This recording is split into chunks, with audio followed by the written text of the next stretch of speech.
You guys ready? Okay. Is it recording right now? Yeah. So. All right, so we can answer it any way you want to. We can clarify, or I can correct Grammy at any time. If you want to. If needed. If needed. All right. Okay. What's your full name and why was it given to you?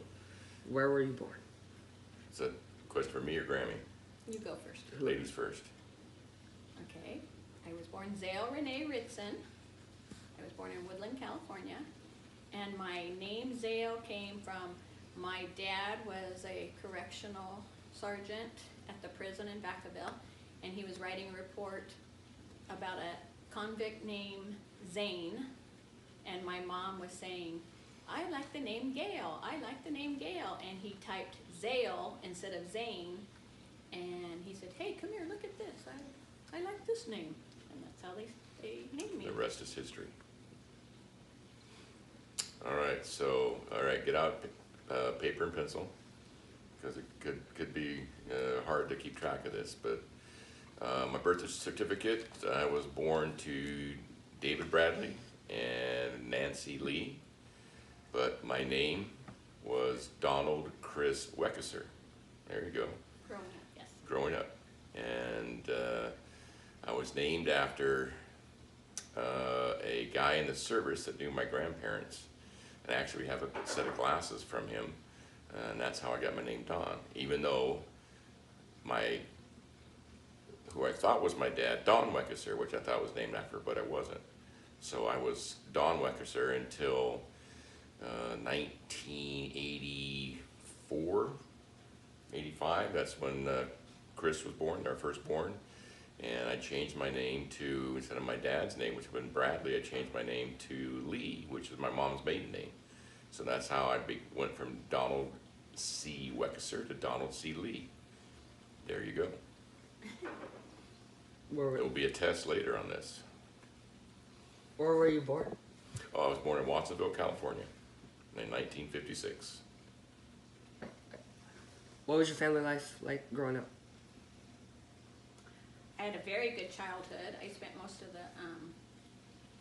every weekend I spent at my grandparents'. My grandma and grandpa would come and pick us up on Friday night, and we'd stay there till Sunday after church. And then my parents would come over and we'd have a big Sunday dinner with the family. Sometimes that had aunts and uncles and stuff, and I spent a lot of time out at my uncle's ranch. He grew rice. And so we spent a lot of time out there with all the other side of the cousins and all that. I had a good childhood.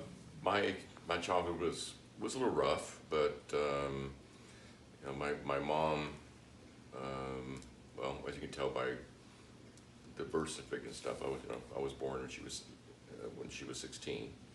So I lived with my grandparents for the first 3 years of my life, and then I moved over to Don Weckesser and stuff, and then my mom had different boyfriends and another husband, John Terval, which was the dad of my youngest brother, Johnny Terval. But you know, overall, you know, it was rough, but I learned a lot of stuff, and always had a roof over my head, always had food in my belly, always had shoes on my feet. So mom always made sure we were taken care of that way. Probably closest to my grandparents. I mean, we always would spend Christmases and holidays usually at their house.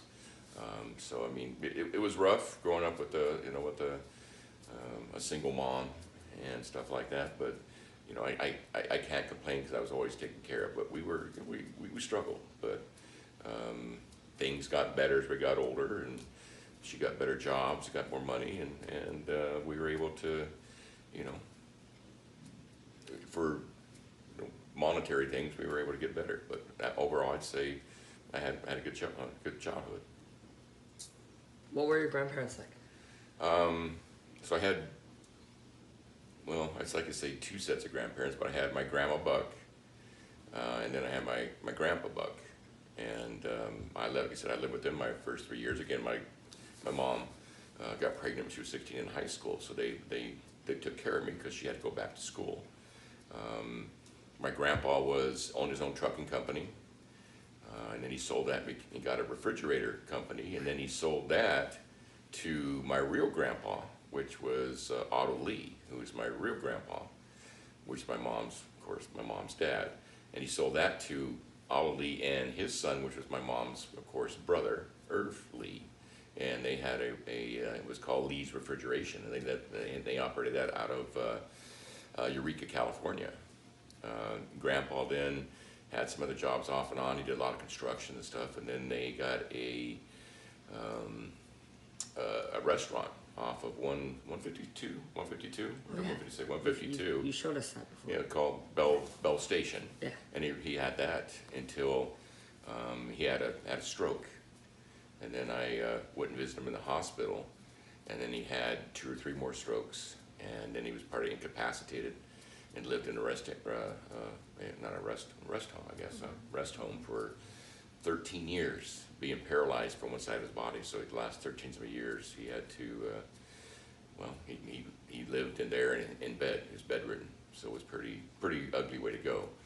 My grandma, she lived after he went there. She lived in Hollister. That's where they lived, and had a nice little 2-bedroom, 1-bath house there right across from the high school. And she kept running Bell Station, and then I would go. We lived in San Jose. I would go on the weekends, drive all the way up, and I would clean the restaurant, do all the hoods. So what Grandpa would do, clean the floors, mop it all and stuff, take a 6-pack of beer, and then take it home with me. That was my payment for doing all the work. And it was kind of interesting too, because while Grandpa was in the rest home and Grandma was running the restaurant, her ex-husband, Leigh, actually came down, and also my uncle, and actually lived there for a while and helped her run the business. She finally had to sell that and give it up. She lived at home, and she was having issues, and that's when we went down and moved her up here to Roseville, put her in assisted living. Then she couldn't stay there anymore, so we ended up buying this house and had her stay in the bedroom here, kept care of her for, I don't know, about a year, until it was at the point that we couldn't take care of her anymore. I had put her in a rest home, and then she passed away about It was like 2.5 years. 2.5 years. Yeah. Here? Oh, wow. All right. How time flies there. That's Because she actually was in the rest home in 2005, because EJ was born, and Yeah, and she then never got to see she EJ. passed away right Passed before. away okay. in August of 2005. So that's why I have Zale here to go ahead and kind of clean up some of the stuff. But yeah, she ended up passing away at a rest home. I actually got a phone call. Mom and I went up there and saw her, give her last breaths. We let her know it was okay to go, and then she went. Okay, now you can push the button. I have a Grammy. Oh, okay, I thought we just, okay, yes, absolutely. You can talk about your grandparents. I'm sorry. My grandparents were from Texas, and they moved to California, and my dad was like in 8th grade, and he had a very Texas accent, and they used to tease him a lot, and they used to call him, "Hey Tex, hey Tex," and then my dad held his own, and then they started respecting him a little bit more after he got in a few fights with the guys. And then, but my grandparents, they were very hard workers. They were labor workers. So like in Texas, they worked in the cotton fields and that. But when they moved to California, Grandpa worked out on the ranches. He helped build the Monticello Dam, which is the glory hole and all that. My grandpa was one of the laborers on that. And then he actually got a job as a janitor at a Woodland hospital. My grandmother, she was a caretaker for people for a while, and ended up being a nurse at one of the hospitals. And so she would work all week and then take care of us kids, so she never had a break at all. But she was awesome, because we would do plays, and she would teach us how to cook, and we'd do all kinds of things with her constantly. She was a wonderful grandmother. Her grandparents were both very, very sweet people, very religious people, but very, very good people. They would help anybody. And Grandpa was a talker. He would talk to, he had no strangers. He would talk to everybody. And that's why her whole family can talk to your ear off. So, I see where Mom gets it. And Auntie, yes, it's definitely in the blood. I've heard to mention my grandma also did Avon for 30 years. 30 years. Avon? Avon. Sold Avon. Back in the old days. The jewelry? When you went, well, jewelry and makeup and stuff and face creams. Their Avon lady would come to your door and always usually dressed up very nicely with little brooches and very professional. And they would sell Avon. You get it, and they come over and deliver it. And it would always have like a white bag with the Avon name on it, and then a tag they would staple on the top with all the stuff that you ordered. So she did that for 30 years, and she actually would go a few years and buy herself a Buick Riviera. That was her car. So every time she'd get old, she would use the money and stuff she got from Avon and do that. And that's the reason I've got boxes up in the attic of Avon, which I probably have to give to you boys. I mean, it's aftershaves and stuff. And they have some good stuff, Old Country and stuff like that. Smells pretty good. It's all up in the attic. And then, of course, you know about. But they came with nice decanters. Yeah, nice decanter. They're made like Peterbilts and Lincoln Continentals and old time cars and stuff. It's kind of cool. It has a bottle and then I have a plastic piece on it. You take it off and you take the little screw off and do your little splashy stuff on there, and you're ready to go. And also that's where Grammy got her Christmas plates, and that thing with all the jewelry was all the costume jewelry my grandma got from Avon. Who was it that lived in the house that, like, you said she'd like pee all over the bathroom? Was that grandma? That was Grammy, or she was here, and that was here. Oh, that was here? Yeah. Did she not like Grammy? No, she was getting old, and she couldn't control herself anymore. She had to wear, as you get older and stuff, sometimes you have to wear, adult diapers and stuff. And that's it got to the point we finally had to move her. We just couldn't take care of her anymore. She needed 24-hour care, and we just couldn't do it anymore. So we tried, and Grandma did. Anyway, that's a whole other story for another time. We'll keep this on an upbeat, upbeat topic. What were some of your family traditions, like manners or vacations? Well, we didn't have a lot of money. We were very poor, but rich in love, as they say, right? But our vacation was to Bodega Bay. We'd go to Bodega Bay. We didn't stay like a week at the time like we do now, but our vacations was a few days. A day trip? Yeah, a little day trip, a lot of day trips to places. But if we did stay, we stayed in these little cabins at Bodega Bay. But that was mostly our vacations. But like I said, we did a lot of family things, so we were always with aunts and uncles and cousins, and they're from the different, from my mom's side. My dad was the only child, but we mostly on the weekends, that's what we would do. When we were younger, it would be the beach. We lived in Watsonville in that area in Aptos, so we spent a lot of time at the beach, and that's where my mom says I get my basil cell and stuff, because she would send us out there and we would bake and burn. And so all these years later, it's coming back to haunt me, but we did a lot of time at the beach. And then we always were at the holidays at usually our grandma's house. We'd always go there, and she lived on the 101 ranch. I just remember it was a cool place. It was a ranch that they kind of managed for these people, but we'd always go there and had a lot of property and stuff, but we always would sleep on the floor in the sleeping bags or at her house in Hollister. So the kids, myself, Brian, and then my cousin David always would be there, and wherever we were at, we always slept in sleep bags all the time. So that was kind of cool. But so it's Aptos, the house. And then my grandparents had a place called Arroyo Seco. They didn't have a place, but a place we would stay. You had a trailer, or we were in a house. They run a house, and it's outside of King City. I want to go back one of these and check it out. It has a big river that goes through it, and it had trees, and we'd always go there and be on the river with inner tubes, and us boys would go all over the place, and it was just a really cool place. And I actually remember being there, and it was during the day, and it was during the moon landing.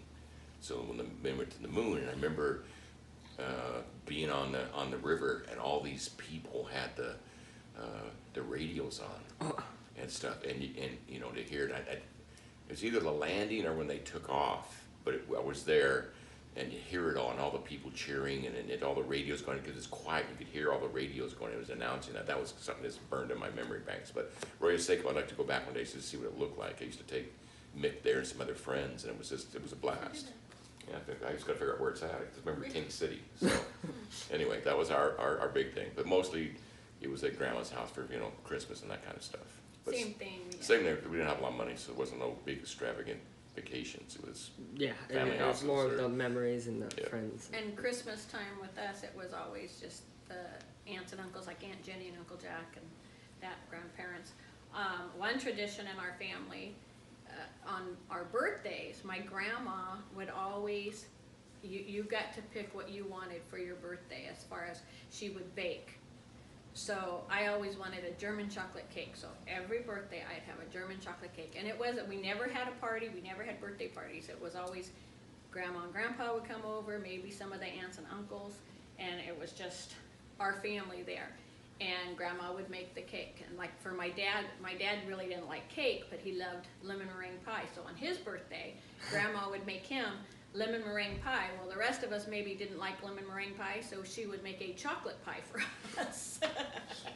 But that was our tradition in the family. Grandma would make whatever, for each kid, whatever they wanted on their birthday.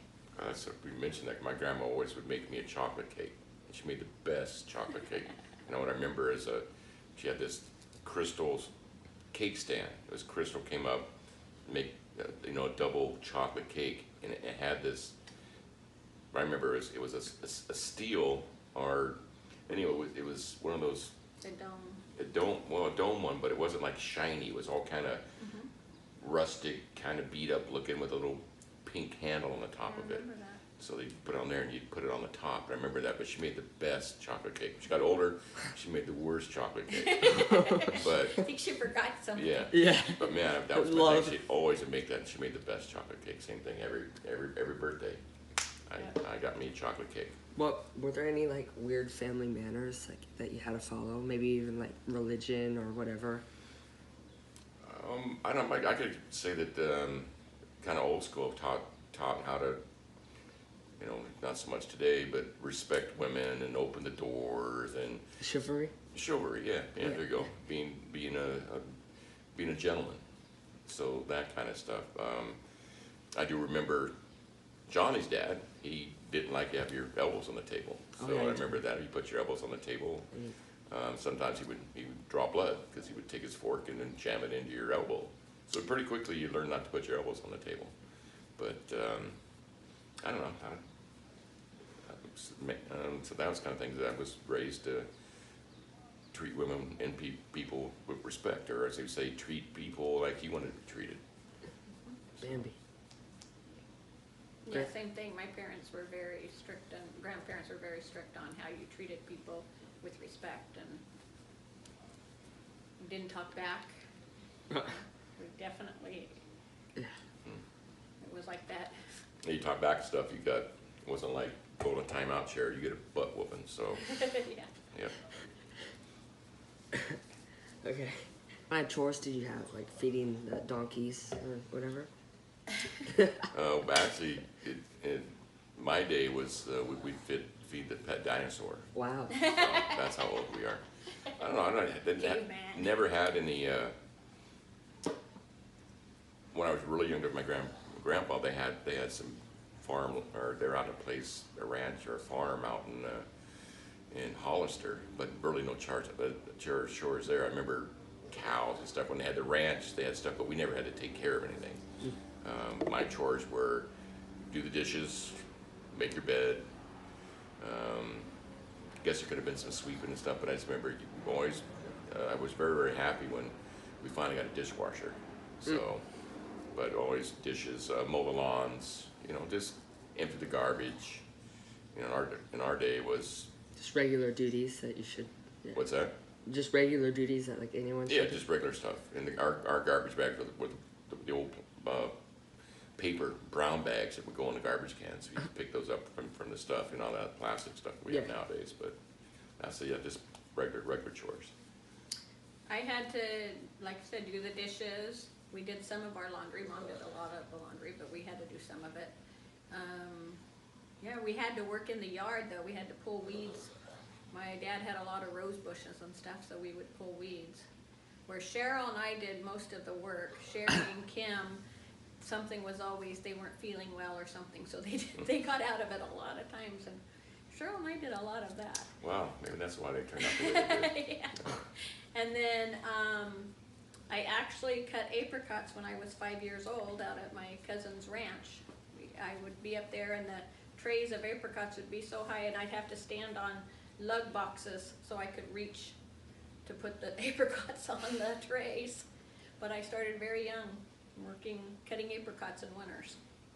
That reminds me, I went one time with my cousin David, and we went out with a bunch of farm workers and stuff to pick blackberries.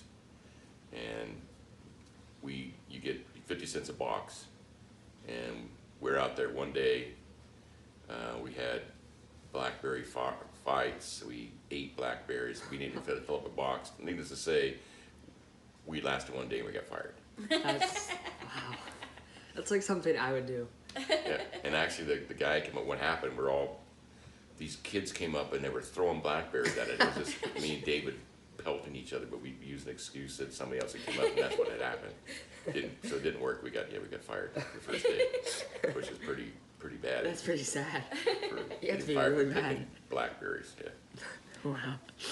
I was happy once I got older and I didn't have to cut apricots anymore. I actually started babysitting. I was old enough to babysit, so I was happy then. And actually, we had an apricot tree at our first house in Kauai Drive in San Jose. We had an apricot tree, and I was kind of impressed because I picked the apricots, and Grammy would cut them and do the stuff and dry them, and we'd have, well, if you maybe make something out of it, we also did Made jam, yeah. jam, but also dried apricots. She'd make them, and you pour some sulfur or whatever, what do you put on that stuff? Yeah, sulfur. So to keep them from rotting out. So I was kind of impressed that she knew how to do all that stuff. I just had to, You're had just to like, pick 'em, oh my gosh. cut them and A stuff. little country girl. Little country Professional apricot. Yeah.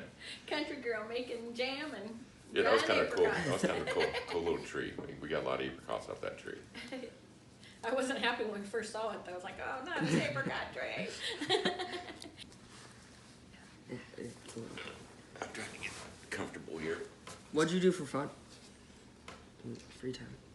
Right. I guess you guys already said that you guys went on like vacations and aunts and uncles. As a kid, we had a lot of kids on our street. And so we would be outside all day and we'd play hide and seek and baseball. Baseball was the big thing, or kickball, or tetherball. So I was outside most of the time riding bikes, roller skating, and it was the old kind of roller skates that you had to have the key. You put them on your shoe and then lock them in there with the key. Yeah, it was that old kind. Oh, geez. Yeah, same thing. We were outside all the time. Marbles, tiddlywinks, With tiddlywinks? pick What up are sticks. those?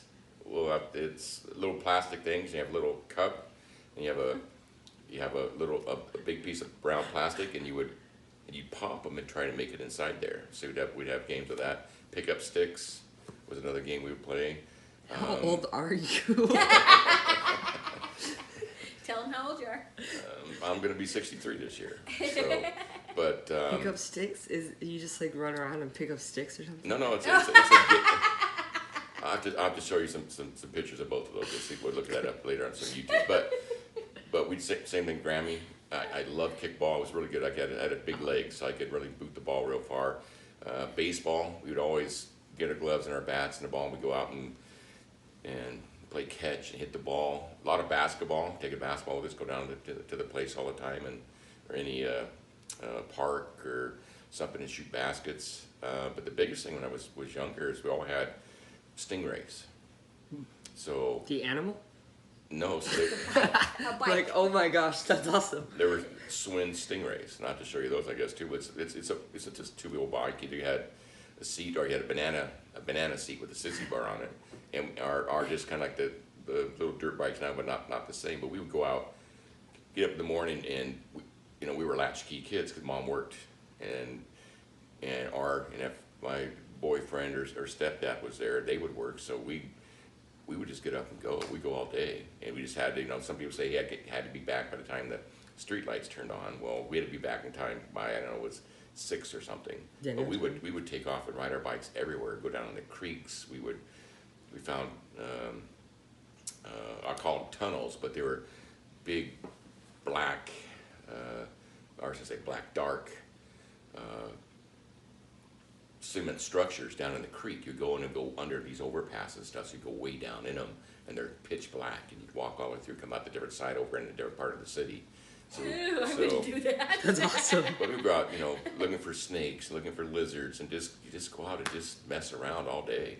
So it was, you know, go to a friend's house, just, and again, we weren't worried about predators and that kind of stuff. How about like serial killers or anything? Now that happened later in life. I did get picked up by somebody that luckily I was able to get out of the car, but I won't go into any details on that. But I was in my late teens at that time. Actually, yeah, my late teens when that happened. So that's when I learned when a guy comes by with a bunch of stuff in the back of his car and says, "Hey kid, you want to ride?" And I'm like, "Yeah, sure." And then to drive down by the mall and him ask me some inappropriate questions, and then stop at a stoplight where I had enough time to. Lucky in those days, you could lock your door individually. Oh. I opened the door and got out and ran, but no, there was. And again, we didn't have the social media and stuff, so some of the stuff could be happening, but you didn't hear about it. Mm.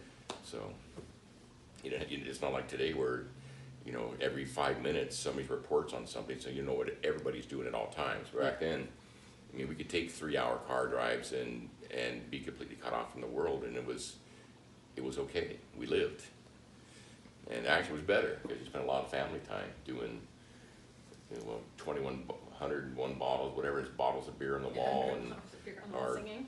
slug bugs or count license plates from different states. That's what we had to do. So, with an AM radio in the car. Yes, we're old. Well, she's old. How'd you meet Grammy? Or Grammy, how'd you meet Papa? You go ahead, you can tell this one. I lived in San Jose, and 2 houses down for me was a family, and they were full-blooded Sioux, Indian, and they had kind of a bad reputation and stuff. And as I got out of high school, I became friends with the oldest son there. His name was Terry Standing Elk, and he was older. I guess he was probably 4 years older than me. So I learned a lot of things from him, good and bad. And he had met a girl at this university just outside of Winters called DQU. It was an ex-naval station, and the Indians had came in and taken it over. And they actually, they I don't know what you call it, but they when they take it over, and anyway, they stayed there, and then the U.S. government finally just gave it to them. Well, they made a university out of it, so they had Indian University and stuff. Well, Zale's sister somehow met Terry out there, and they started having a relationship and stuff. And then Terry came back, and he said, "Hey, I got this. My girlfriend has a family reunion kind of going on at the house and stuff, and she's got 2 sisters. So, you know, can I get a ride, and you know, you can meet these sisters." So I had my little Datsun B210 and my big poofy hair, my big pork chop sideburns. Sexy. Very blonde. Very blonde, and actually had hair. Drove up there and stuff, and when you get there, and it was actually the grandma and grandpa's house, the one that we just sold. This girl comes around the corner. It was her younger sister, and I went, "Oh my gosh, I am so pissed off." Because like I came up here for it, and then Grammy walked around the corner and was like, "Oh, this is the girl that I was supposed to meet," and it just kind of took off from there. And that was my birth. That's when I first met Grammy the first time. I saw her sister and was horrified. Wait, what? Oh, Kim. Of course. That's how, yeah, horrified, because I'm like, she wasn't my type, let's put it that way. And Grammy came around the corner, and I was like, she was my type. But we were having a family reunion, and my sister Sherry had come up to Winters the few days before the reunion with the kids, and then their other car broke down, and Terry needed a ride, so that's when he asked Papa to drive him up there. But yeah, and then that day we just talked at the reunion, and then the next day I had to go to work, and he came into where I was working at a little cafe, and he kept kind of staying around, and then that's when he started calling me. Well, actually, didn't we go to drive-in movie the first night? Yeah, the first night we went with Terry and Sherry. Yeah. So here we are. I just met this little country girl, and I'm surprised because Bobby and BJ both didn't like me because Uncle Bobby? Uncle Bobby, yeah, he acted nice. BJ could tell didn't like me. Bobby acted nice, but he didn't like me. He told me later he hated my guts, but because he was friends with Terry. friend for Terry, not because of, you know, he made pretty good judgment call on people and stuff, but mine was guilt by association. But that night we went ahead and we went to a movie, and if I remember right, was it Rocky or was that the second time we went to drive-in? I think it was Rocky. I think it was Rocky. We went and saw Rocky at the drive-in. So we went in two different cars. Terry and Sherry went in one, and Grammy and I went in the other. And In your little car. in my little car, and we watched the movie where I was, as far as I remember, I was a gentleman. You were a gentleman. We didn't do anything. We just watched the movie. And You didn't? Oh my gosh. The first I wasn't thing trying to kiss on her and stuff. No, we just had a thing night, and then so we went to the. I think we talked more than we watched the movie. Yeah, I think we talked. So yeah, the next day, the other thing, and then we ended up going back, and then I waited I don't know, a week or two before I got the guts to give her a call again. And I was working at HP at the time, so.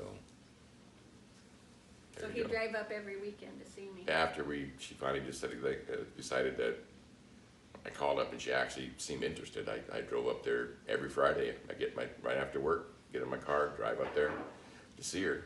Sunday night, drive back home and go to work and do it all over again. Did that for well, I met her on June 11th, 1977, and I married her on June 10th, 1978. So I knew her for 364 days before we got married. Wow. What was elementary school and high school like? I'll let you go. It was good. I enjoyed school. I did very good in school. I enjoyed it. I had lots of friends. In high school, I was very active in the high school. But you stayed at one school, pretty much. Yes, I stayed. I was in Winters. I went through from kindergarten to high school, so I stayed in Winters the whole time. So I had lots of friends and longtime friends that I still have. And what parts of high school committees and stuff are you in? I'm asking questions now. Committees? Well, I was in CSF, and I was in GAA, which was a girls' athletic club. I was a school mascot my senior year. What was the mascot? A warrior. He was a warrior. She had this sexy little leather Indian suit. It's pretty awesome.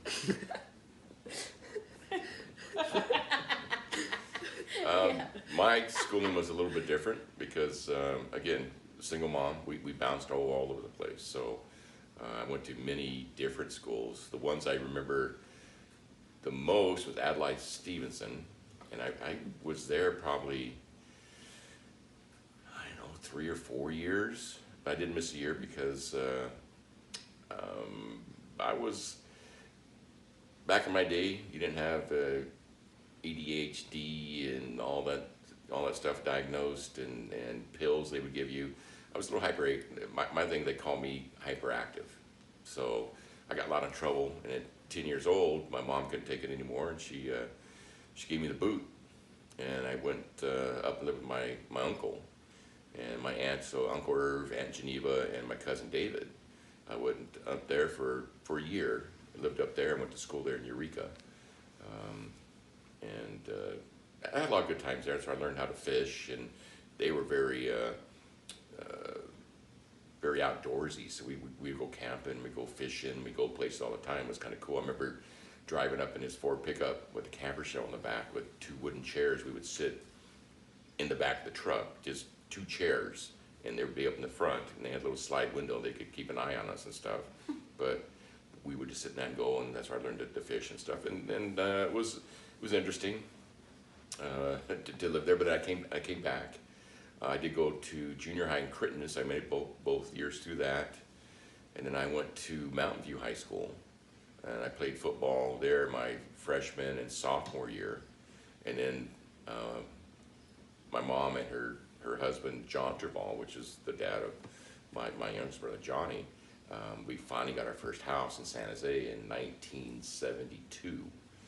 And that's when I moved from very lily white area in Mountain View to San Jose, the east side of San Jose, which was the bad side of San Jose, to very diverse, put it that way, diverse school, which actually was a real big blessing in disguise because I learned about different people and cultures and different people of skin color and stuff, where I was pretty much, you know, sheltered from, you know, different cultures and stuff. So that really helped out. So I played football there for my junior and senior year, and then my senior year I played varsity basketball, and that's where I graduated. I was a Silver Creek Raider, which I hate to say Raiders, but I was a Raider for 2 years.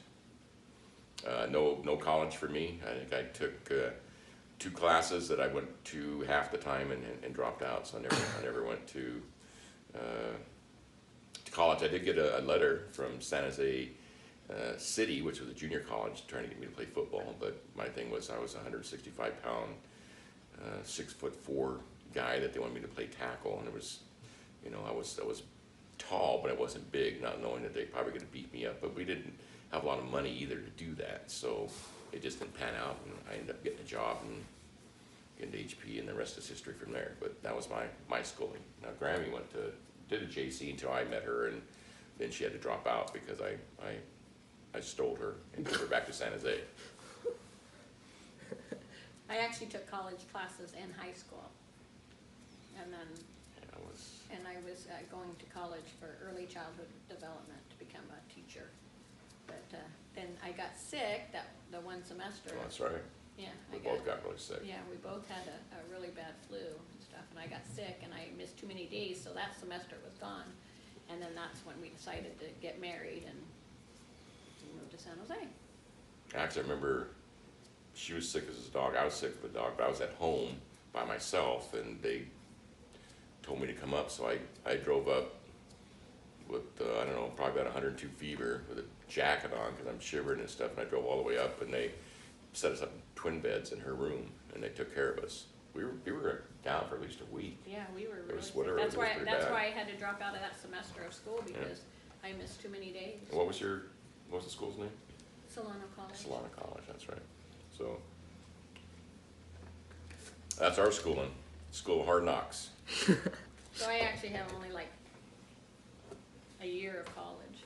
I had squad. I was lucky to get out of high school.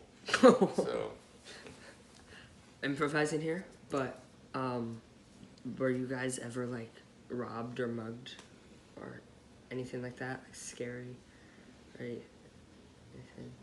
No, I wasn't. My dad was a correctional officer. We did have some scares on.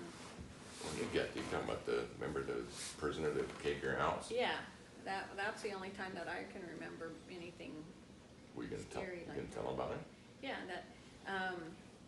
we lived in Vacaville. My dad worked at the Vacaville prison, and my mom was doing dishes, and she looked up, and there was a man standing at the window looking in. It happened to be a convict, escaped convict, and he had found out where we lived. And so for a while, because they didn't catch him right away, for a while we had to have like a guard walk us to school and back and stay at the school because they thought that something would happen to us. So that I can remember that. I was only in kindergarten at the time. Yeah, and then after that, shortly after that is when we moved to Winters. Yeah, back in her dad's day, he was a prison guard. I think he was a sergeant, wasn't he, or lieutenant? Well, he retired as an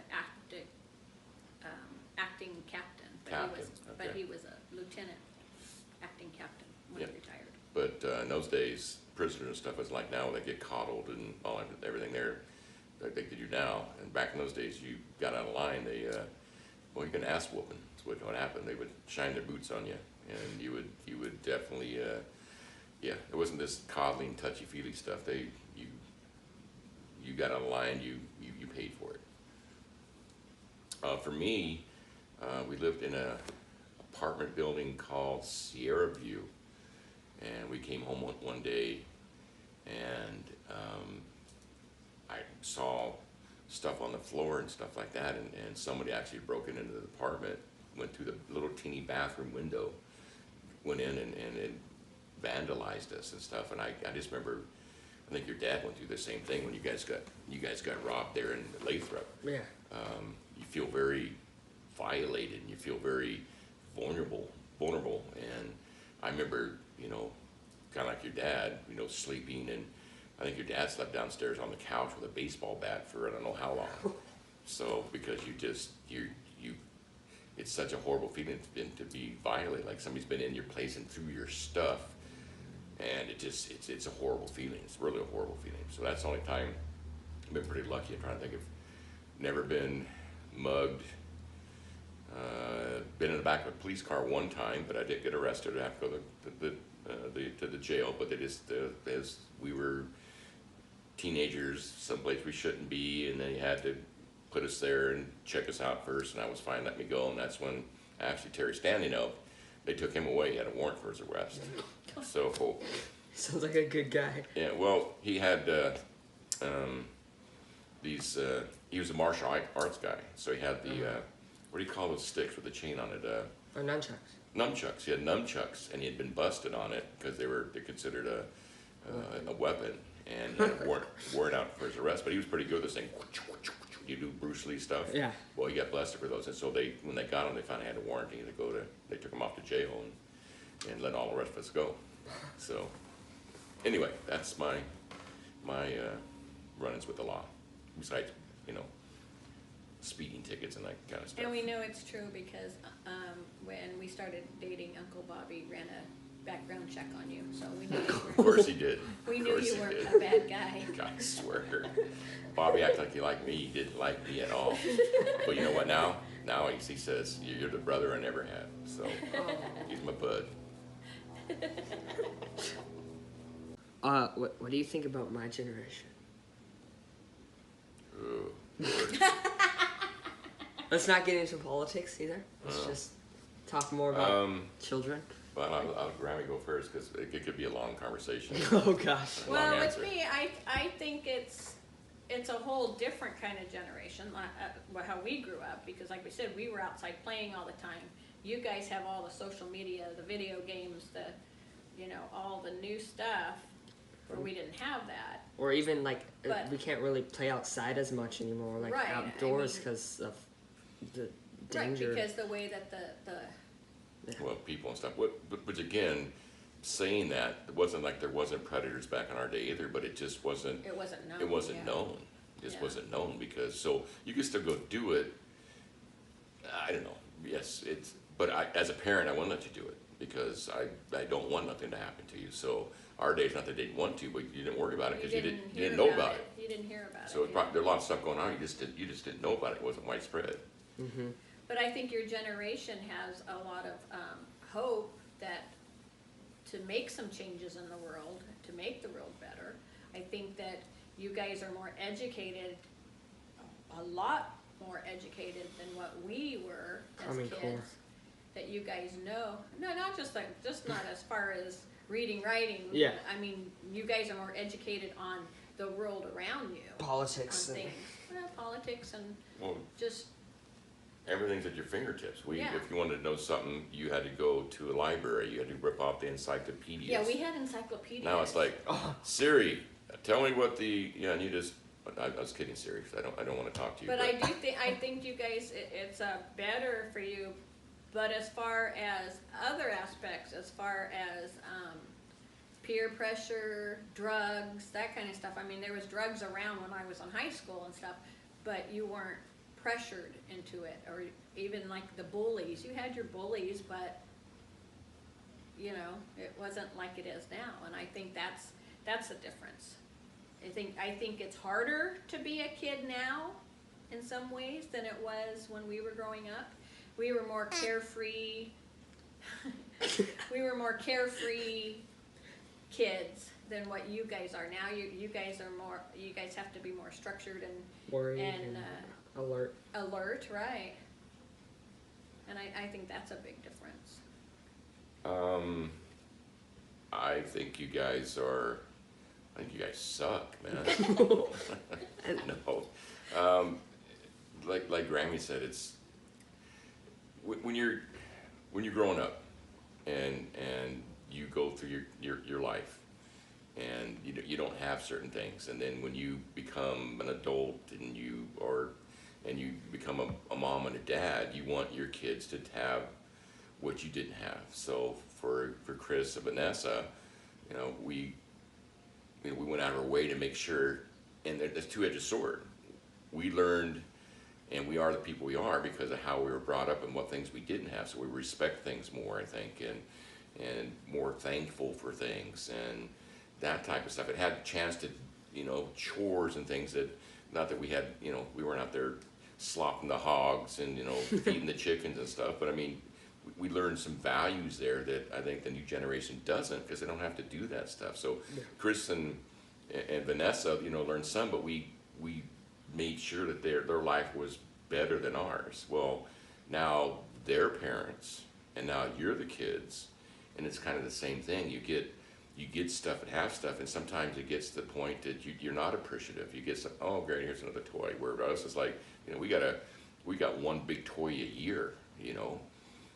Back in my day, we used to play with rocks in a 2x4, and that's we didn't have all this stuff that you guys have now. And then with social media and the fact that you can't go outside and just go by yourself. I mean, I probably could, but as parents, I'm not going to let you do it, because I can never live with myself if I let you, Vanessa and Chris, I want them to walk around the block. I drive them, because it was just, if something happened, and it happens that quick, you would never forgive yourself for being lazy, for not, But having said that, you guys become sheltered and don't get to experience some of the stuff that we did that makes you a better person. Appreciate things. Appreciate and when you get things, it's not less like, oh here we go. And then get outside and even when Ollie's like, let's go out and shoot some basket, I'm like, oh, okay, yeah, let's just go, because we're outside. We're not in front of the TV, you're not in front of the video screen, you're not playing games. Where's EJ? Hey, what are you gonna do? We gotta, and you're up there playing your games, and it's just your generation. But our generation from your generation, and our generation, if a girl wasn't pure, they had certain words for her, and now it's completely flip-flop. Now if a girl is pure, it's what's wrong with you? So it's completely flipped. Yeah, tell me about it. How things are like that, and just the morals and scruples of, things change, things mature. When we were, when my parents or my grandparents, when you're a long-haired hippie, and now us long-haired hippies are older, and now we're looking at you guys, and that's why I'm learning about the music and stuff. They had, their big band and that kind of stuff, and country western music, and I had rock and roll. And now here I am, I'm still rock and roll, and I saw all this hip hop stuff, which to me it's like, it's hip hop. They don't even play instruments, and they don't even sing, and I'm going like, oh my God, I become my parents and grandparents, because things have changed. But still, for me, my music's a lot better than your guys' music, okay? I'm just saying. Okay. I have to admit that every pop music song has like the same beat, or just the same tempo. You can say the same thing about rock and roll as far as how it's played. It's got 4 major beats that every song has. But so my thing is, you guys have missed out on a lot. You are set up for some success, but there's not a lot of things for you guys now. I was lucky enough to work in a factory. And you're not going to get that anymore, because of everything's robots. Everything's robots. Everything's a desk job because of blue collar work. Even though there's a lot of stuff out there which you guys can't get behind a desk in a white collar. If you guys became a plumber, electrician, or construction, that's okay. It was kind of frowned on back in the day. Oh, you want to become a doctor or lawyer, and now it's like everyone's a doctor and lawyer, and everybody's seeking to be that white collar worker, well educated, and it doesn't matter. I got a BA and MBA. What do? I work at McDonald's. So not there's anything wrong with working at McDonald's, but after a college education, you should have some. You would think you have something better, but the competition is stiff. But blue collar work, there's a lot of stuff out there. So anyway, long story short, you guys got a lot of things better, but I also think you've got a lot of things worse because of things you're just not getting to experience. But I think the main thing is like what he said is like we both came from very poor families, and so we worked hard to give Chris and Vanessa things that we never had, just like your parents are working hard to give you guys things, you know, that you want, like clothes and stuff. We got to go school shopping the beginning of the year, and we got like 2 outfits and a pair of shoes, and that was it. And then you take us and you spoil us like crazy. Yeah, Wow. You get us like, you know, yeah. and with Chris and Vanessa, we would save just so we could get them at least a week worth of new clothes for the school year, you know. Yeah, how many shoes do you have? I had a pair of shoes, and then I'd wear them until there was holes in the bottom. Well, I don't really care about shoes. I'm not one of those kids that like, oh, look at my Nikes. Oh. Yeah. Right. Yeah. Yeah. Well, we couldn't because we couldn't afford to get a pair, and I'd wear them. Everybody else had the nice Adidas and Converse, and I'd have these knockoff Kmart shoes that would wear out after a few months. Yeah. But anyway. What was your favorite toy growing up? Ooh, well, I was a tomboy, so I always had a baseball and a glove and bat, always. But I had, when I was younger, like 4 years old, I had my holster and my guns. Like an actual gun? No. I'm like, oh my gosh, play why gun. would you give a... But I I used to have thought, cap guns. I was really something because I'd have my guns and be. Do you have the one with the little roll caps you put in there? Oh And, yeah, those were fun. Yeah. you know, put in the gun, and you go, and you pull it up. It has a little thing of powder, and it, pop, pop. I mean, actually spark and stuff. Yeah. You couldn't get that stuff nowadays. Oh yeah. But that's yeah, it was what I pretty had. cool. Cap guns. And then I had, Yeah. for my girl thing that I went through, I had a big, tall, it was like 3 foot high. It was taller than me. This big doll that my grandparents had got me. That's horrifying. And it was a really pretty doll. It had real long hair, but then my sister Cheryl decided to cut its hair. And so she cut it really short, and I said, "You ruined Bonnie doll, you ruined her." And so I always tease her about ruining my Bonnie doll. I could see she was an ornery shit, wasn't Oh she? yeah, she was, yeah. But those were like things that I really remember. I never had, you know, like a lot of toys. We never had like Barbies and all that kind of, you know, Yeah. the Barbie house and all that stuff. We never had that. I had a few little troll dolls, Oh. and I had a couple little stuffed animals, but mostly I can remember. And that little blue car when I was 4, I remember having that. I drove that. I thought I was hot stuff in that car. I'd have that in my guns. Jeez, that's a tough one. I could think But of. it was mostly my baseball stuff, is because I played baseball all the, you know, softball for years. All right, you done now? Mm-hmm. Okay. I jumped in, you cut me right off, so I was going to just make sure. But God, it's kind of hard to remember. Toys. I just remember one toy when I was real young, but it was I got a gun. It was a big gun where it shoot rockets, and I mean it was like this wide, and it had a little tripod on it, and it was cool. It would do all these different things, and I remember getting that for Christmas and just being so excited. But I'm kind of like Grammy. I don't know if you call them toys, but my bike, baseball bat, a ball, glove, and a basketball. I mean, that was because that's where we would take off. We'd always be shooting baskets, always be playing some baseball, or always riding our bikes. But as far as toys, I did play a lot with G.I. Joes. So we would go to a friend's house, and he had some. We had some where we'd set up these situations and have battles and that kind of stuff. So yeah, I remember G.I. Joes, our little army. Actually, I'm thinking about now, my cousin David and I lived with him. He had little miniature army guys, and he would set up these elaborate battlefields. He put them out there, and he had all this stuff. And so I started learning about, you know, little army guys, and these were, you know, pretty elaborate. And he also did little I don't know what those little cars. Matchbox. No, not yeah. Hot Wheels. Hot Wheels was a big thing. I remember I had a paper out, and I would collect the money, and I was using the money to buy Hot Wheels. And we ended up being short one month, and somehow I finagled through and didn't get charged for it, but then it also got rid of my my paper up, and I forgot your Hot Wheels. And I'm talking about not stock cars, but the ones with the wires. You put them on the tracks. Oh, yeah. Where you get the little wheels, and yeah. you make these things were elaborate. We'd go there, people have like these toolboxes full of it, you know, extra brushes and wheels, and these things could go, they'd be flying. tracks, They'd be yeah. flying. I can't remember what they're called now. I went blank on it, but some stuff like that. That was only when I was up there in Eureka with my cousin, but those were cool. But Hot Wheels was huge. Still are. What was your best friend like? Or like your first best friend? Well, my best friend was Cindy, the one. Cindy Lou? Cindy Lou, yes. Cindy Lou. And we were best friends since first grade, and she passed away with breast cancer, but we were friends for, what, 45 years before she passed away, 46 years, yeah. But, yeah, she was my best friend all through school. High school, we were mascots together in high school. She's like, I moved around so much. I mean, I can remember a few. One guy named Paul Marquez was named Paul Marquez.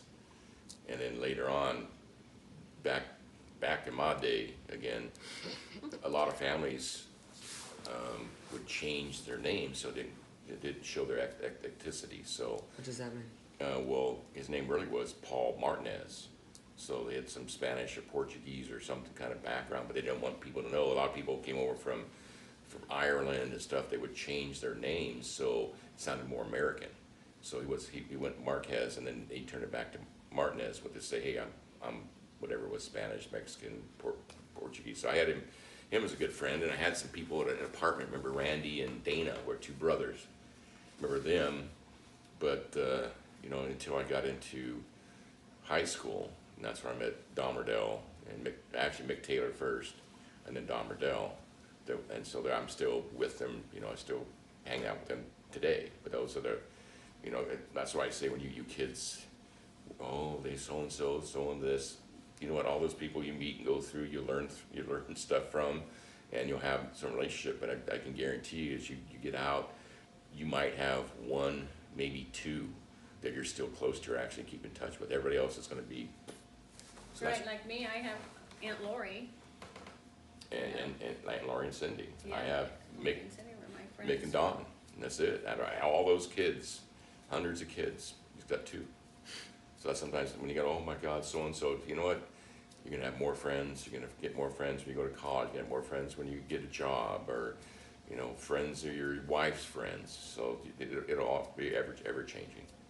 But you always, not always, but you're gonna have one or two that are ones that you're still friends with for, you know, from back in the day. I think Facebook is different too, because like a lot of people that I went to school with, I have them on Facebook. So I just still have that relationship where they, you know, we have conversations back and forth or things like that just on Facebook, but I don't actually see them. Cindy was my best friend growing up. And then I met Lori in high school, and now, I mean, her and I are like sisters. We, you know, we do anything for each other. What do you remember most about the day we met? That when you were born? Yep. Oh my gosh. I remember being in there and your mom in labor, and I felt so bad, because there's nothing worse than your own child being in pain and you can't do anything about it, but yet you know that the outcome is going to be beautiful. And it was. I just remember when I saw you, I just cried, because you were our first grandson and grandchild, and it was the best feeling ever. That's all I want. Like I said last night when I told you, was that in high school when I had to write that question that the teacher asked, and what do you want most out of life? And I said, I want to see my grandchildren. And she thought that was so weird for a high school student to write that. But I knew that day, it's like, it came true. I got to see my first grandchild. I remember in the waiting room, it being miserable. nasty, dirty carpet. We wanted to lay down and stuff and take a thing, but we couldn't. We were right by the elevators, and there was these chairs. And your dang mom couldn't get that baby out quick enough. I was too stubborn. I still am. Yeah, There you go. yeah, definitely shows. But no, it's like Grammy said, it was just, you know, when Chris and Vanessa were born, it was just the feeling of being a dad, you know, having the baby, and that was you helped make, and it was just awesome. And now having, you know, a grandbaby, you know, you're an ugly little crap. But, He was no, not. he wasn't. But it was just a, I don't know, it was just an awesome feeling to have that little baby, and now it's your child had now experienced having a child. It was yeah, it was very, very awesome. You guys have a nickname, or do you have a nickname? My dad always called me Tigger, or Tiger. He always called me Tiger. Come on, Tiger, let's go do this, because I was a tomboy, so he was always Tiger. And then it kind of went to Tigger, and then back to Tiger. And then my friend Cindy always called me Bobo, or Bo. It got shortened to Bo, because I was always making jokes and clowning around with her and always making her laugh. And so she always called me like I was a clown. I was Bobo. What about Guppy? Oh, Guppy was from Aunt Lori's husband, Reuben. He always said I was gullible like a guppy. And Lori still calls me Guppy. You? I don't know, Animal. Animal came up somewhere. That was like probably after we were married, I'm guessing, but it just kind of came up. I can't remember how, I mean, it was it baseball or? it was in softball and stuff, but I mean, it's because I played the drums, or tried to play the drums. And the drums. because of kind of my personality, not that I was a mean like an animal, but just crazy. Animal walk dry. Wild. Wild, yeah, wild's a good one. And also, yeah, I fed into is that I'm a very, take my shirt off, I'm a very hairy guy. So Animal kind of, all kind of played in, but Animal's been kind of my nickname, mostly for sports. So that was my nickname. But I have one for you. Remember? Sweet Cheeks. What cheeks? Well, that'd be my butt cheeks. Butt cheeks were sweet. I had a nice posterior. You had a cute butt. Got me like my sweet cheeks. Are you traumatized for life now? There you go. Oh. And that was because that was with pants on. Okay, so get your mind out of the gutter. So What was your first car? is it on again? It's on. Okay. My first car, well, it was a Ford Maverick. Piece of crap. Yeah, it was. I hated that car. 10 And- wheels. And the Catholic nuns had the same car, so it wasn't too cool. God, that thing was a tin can. It drove like a freaking truck, and it was. But I was supposed to have that Challenger or Charger. Was it Charger or Challenger? Challenger, huh? Challenger. But my mom decided to take that Their instead. dad bought her car, and she ended up saying, "I want that," and gave that piece of crap Maverick to your mom. And then when we were married, I had, well, we won't talk about the Toyota Celica that I bought without telling your mom. But, And your with grandma. with Uncle Lynn. But we had that car for a while, and ended up finally selling it to some guy in Winters. It was, yeah, I hated that car. Anyway. Isn't that like everyone with their first car though? No, No, my some first people car. love their first cars. I Mine had was just a. I had a '69 Galaxy 500. It was a huge tank. I could fit 500 people in that car. It was so big. It was so big I could fit the front, the back. I could put trunk. It was a huge car, but it was a great car. I loved that car. It was actually my parents' car, and when I graduated from high school, they gave it to me as my graduation present. So, which my stepfather found out later. He was really pissed because he loved that car, but it was a great car, especially go to the drive-ins. I could put a bunch of people in there, and plus had a big back seat. Oh. Get your mind out of the gutter again. I just want to point out, I did not know him when he had that car. No. Yeah. I had a Dawson B210 when I met her. With a very small backseat. Very small back seat. So then we really had to get cozy. Cool. All right. No, we don't. What's your guys' earliest memory? Like, for example, my earliest memory was when we were in one of the houses. I think and I dropped a dinosaur underneath my play kitchen, and I couldn't reach it with my short arms, and then Your dinosaur. I was like, come on.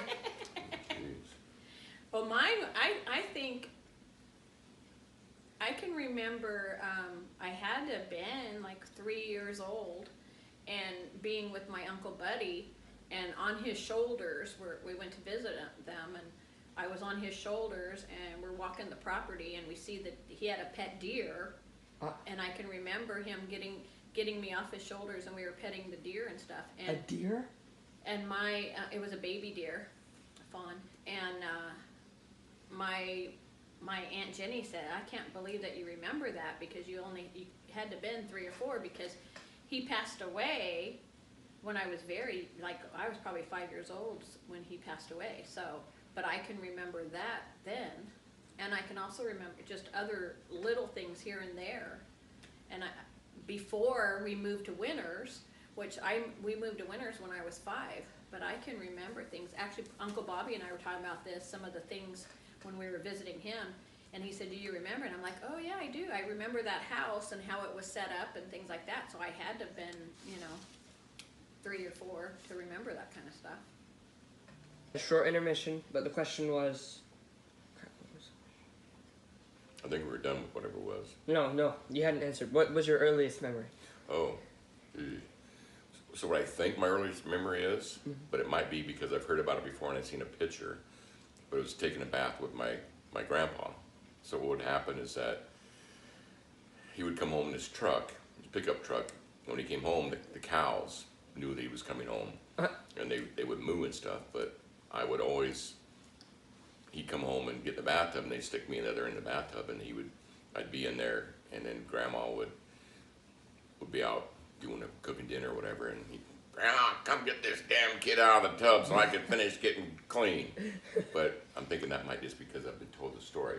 I think we were told that story several times. Yeah, yes, I'm thinking maybe that's what it was. So I think my earliest memory is when I had my tonsils out. So like 4 years old, I remember being in the hospital and being wheeled out and stuff, and being in a lot of pain, but being kind of happy because I kept getting Jello. So that was my, I think that was like at 4. I can't really, when you said that question, like, God, I can't think of anything back when I was really, as a baby, but I remember that one probably because of, it wasn't a very pleasant experience. And back in my day, they took them out real early, and nowadays, it takes a lot for them to finally say, hey, we're going to take him out. It's like 10, 11. Yeah. Yeah. But I remember when my brother had it, they didn't take him out till he was 26. They wouldn't take him out. Kaiser wouldn't do it. They finally forced him because he was sick all the time. Oh, wow. So that's my earliest memory, I guess. What was becoming parents like? A blessing. It was definitely a blessing to have them. It was scary. Financially, I think it was scary. To see if we were mature enough to handle children. That was scary. But our daughters were a blessing to us. Papa didn't want kids for a long time because he didn't think he would be a good father, but he ended up being the best father. And a great grandfather. Or Papa. So we got married, and actually that was one issue with our marriage early on, is that she wanted to be a mom, and I didn't want to be a dad. I just didn't want the responsibility. I wanted to me, my poor little childhood. I didn't really have a dad. I had a couple stepdads, and I didn't know my dad. So it was just kind of weird for me, and we fought about that off and on. I didn't want. But I remember coming home from HP, from work one day, going down Capitol Expressway, just before I turned. This was when we lived in San Jose, our first house. I remember turning, and I was going to the turn lane. I was 26 years old, and it just, like an epiphany hit me, boom. I went like, I want to be a dad. Just, I don't know, I want to be a dad. And went home, and I don't know, we chatted about her or whatever, and the rest is history. I mean, we tried, and actually Grammy had a miscarriage for the first child, and then and then Chris came along. But yeah, when Chris was born, it was, you know, like I said, when we met you the first time, my first grandchild, my first child, it was just the bond and the love that you just don't know. You're like, oh yeah, but when it happens, it's just that bond, and that it's just a feeling that you just don't, you can't replicate until you have, of course, another child. But I'm saying it's the joy and stuff was just, it was just awesome. It was awesome. Who was your role model? Like a celebrity or like anyone? Mine wasn't a celebrity. My role model was my grandmother and my father.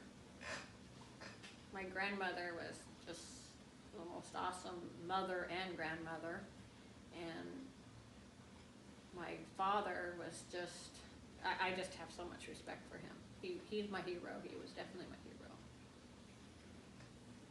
hero. I didn't spend a lot of time with him. You know, off and on, because he's always working or someplace. But my grandpa Buck was, for some reason, I always idolized him. So,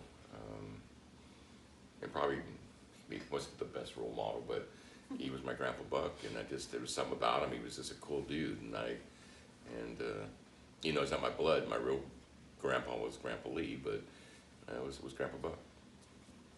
I think we could probably fit 2 questions into this. And now, though, I think as a role model or a hero would be Uncle Bobby now. Yeah. Because Uncle Bobby he's like the elder of the family, and he's kind of taken over that role, and I do respect him for what he's done with the family. Yeah, I'll go with that. How many pets did you have growing up or even married? Oh gosh, growing up we had dogs. Papa Bill never liked cats, so we had dogs, and we had hunting dogs because him and my uncles would go hunting all the time. So we had a lot of hunting dogs, but then we had a lot of little house pets, you know, like we had the wiener dogs and Tiny, and Tara, and yeah, so we had a lot. dog. Yeah, dog. Well, that was older. That was after we were married. That Papa Bill had a dog. But yeah, we always had dogs, and then even with our marriage, we had cats, a few cats. Tashimi was an old cat. Tashimi? Tashimi. Yeah, it was a cool name. And he was cool. He came with our house. So when we bought the house, in San Jose. he was a kitten, and he had a crooked tail because somebody had slammed the door on his tail. So he had a little crooked, but he was part Siamese. So Siamese cats have quite a attitude. But the Siamese cats have that, like the kind of the slanted eyes. So he had real green slanted eyes, but he was black. Oh. Yeah. Black and white. Yeah, he was beautiful. Mostly black. Yeah, mostly black. He was beautiful, and he would go and you'd pick him up and he'd put one paw here and one paw here, and he'd like hug you. Was he declawed? So. No, never do that. No, but he was I'd just never the do that to sweetest cat. cat. He was the sweetest cat.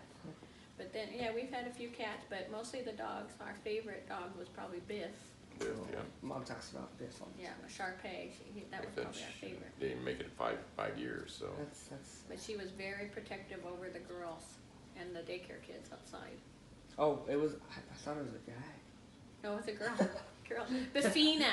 Actually, her name was Buffina. Buffina. It was Bob Bear. He named her and said the dog looked like it biffed into the wall.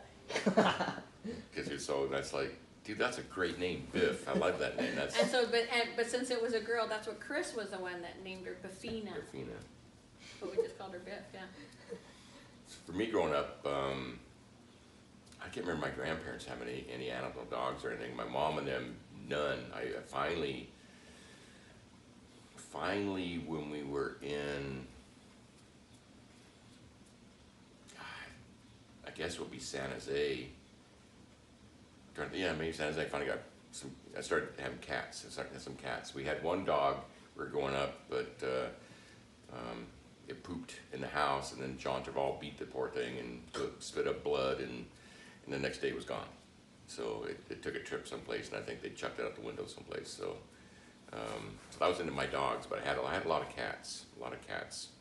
So He killed the dog? I think they just let it go. Went out there and now they say people let the dog on the freeway kind of thing, but went out, the dog was gone, never saw it again. But I always had a cat. you know, that's the thing they would let me have, so I took care of cat. I love cats. But when we got married, got to Chimi, and we had Sammy. And our first 2 dogs, we, outside a bar in Winters, we found Molly. And that was our first dog. And then we got, and it was kind of a mutt, and we got Australian Shepherd from, was it Grandpa's dog? Yeah, I think so. And that was a cool looking dog. But when we had Patches, and we had Chris, Molly, Chris was by the screen door, and the dog came up and to her and stuff, and that was it.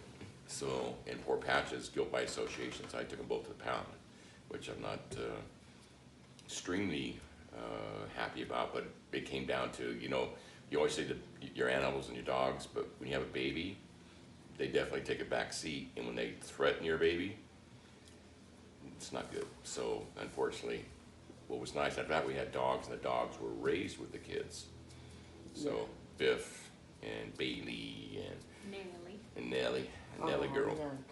So, and now we don't want any more animals because I got grand puppies, got Sierra, got Pepper, and of course we got more turtles than we know what to do with.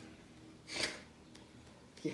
And we got the turtles from, my dad had the turtles first, the first turtles. And when he passed away, Auntie Vanessa was so upset, she was crying. And we said, you know, it's okay, we know you're gonna miss Papa Bill. And she said, what's gonna happen to the turtles? And my Aunt Jenny said, okay, you guys gotta take the turtles.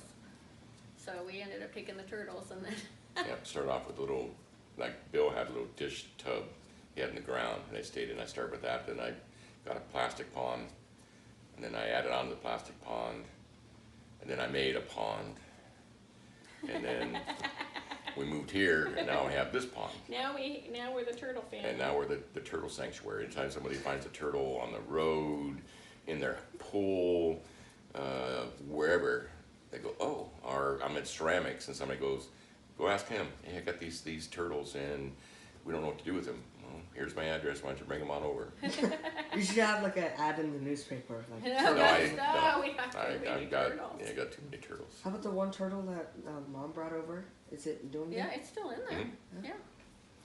That's right, I forgot about that. I said, knock on wood, this is probably the first winter I haven't had a floater. So, so usually you lose 1 or 2 a year. They just, whatever, they just die. But I haven't had one this year. Okay, so sorry. How many kids and grandkids do you have? We'll let Grammy answer that question. We have 2 wonderful daughters, Christina Dawn and Vanessa Renee. And Christina has Elliot Jacob, Oliver Donald, and Arnett Joseph. And Vanessa has Cooper Niels and Sadie Lee. Sadie Lee. The first granddaughter. Yes, the first granddaughter, yes. And only granddaughter because we're not having any more grandchildren. Unless there's an accident. I mean, sorry. And we're looking forward to our great-grandchildren someday. Yeah. Someday long away. So my answer is ditto.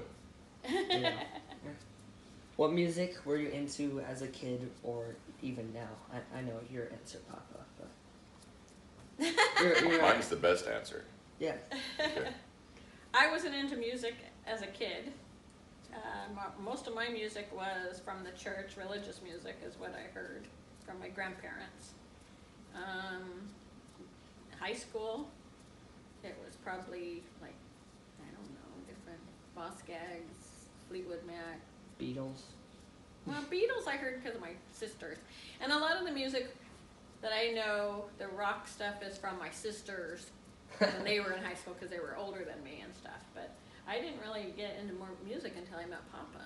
But I like country music, country I pop. learned a lot of, never really even into country music at all. Until my Grammy, and then Emmylou Harris, and it was Chris Christopherson, and Willie Nelson. and Waylon Jennings, and Merle Haggard, and all that stuff. So, Yeah, I like the old school music. so I was Here it really, goes.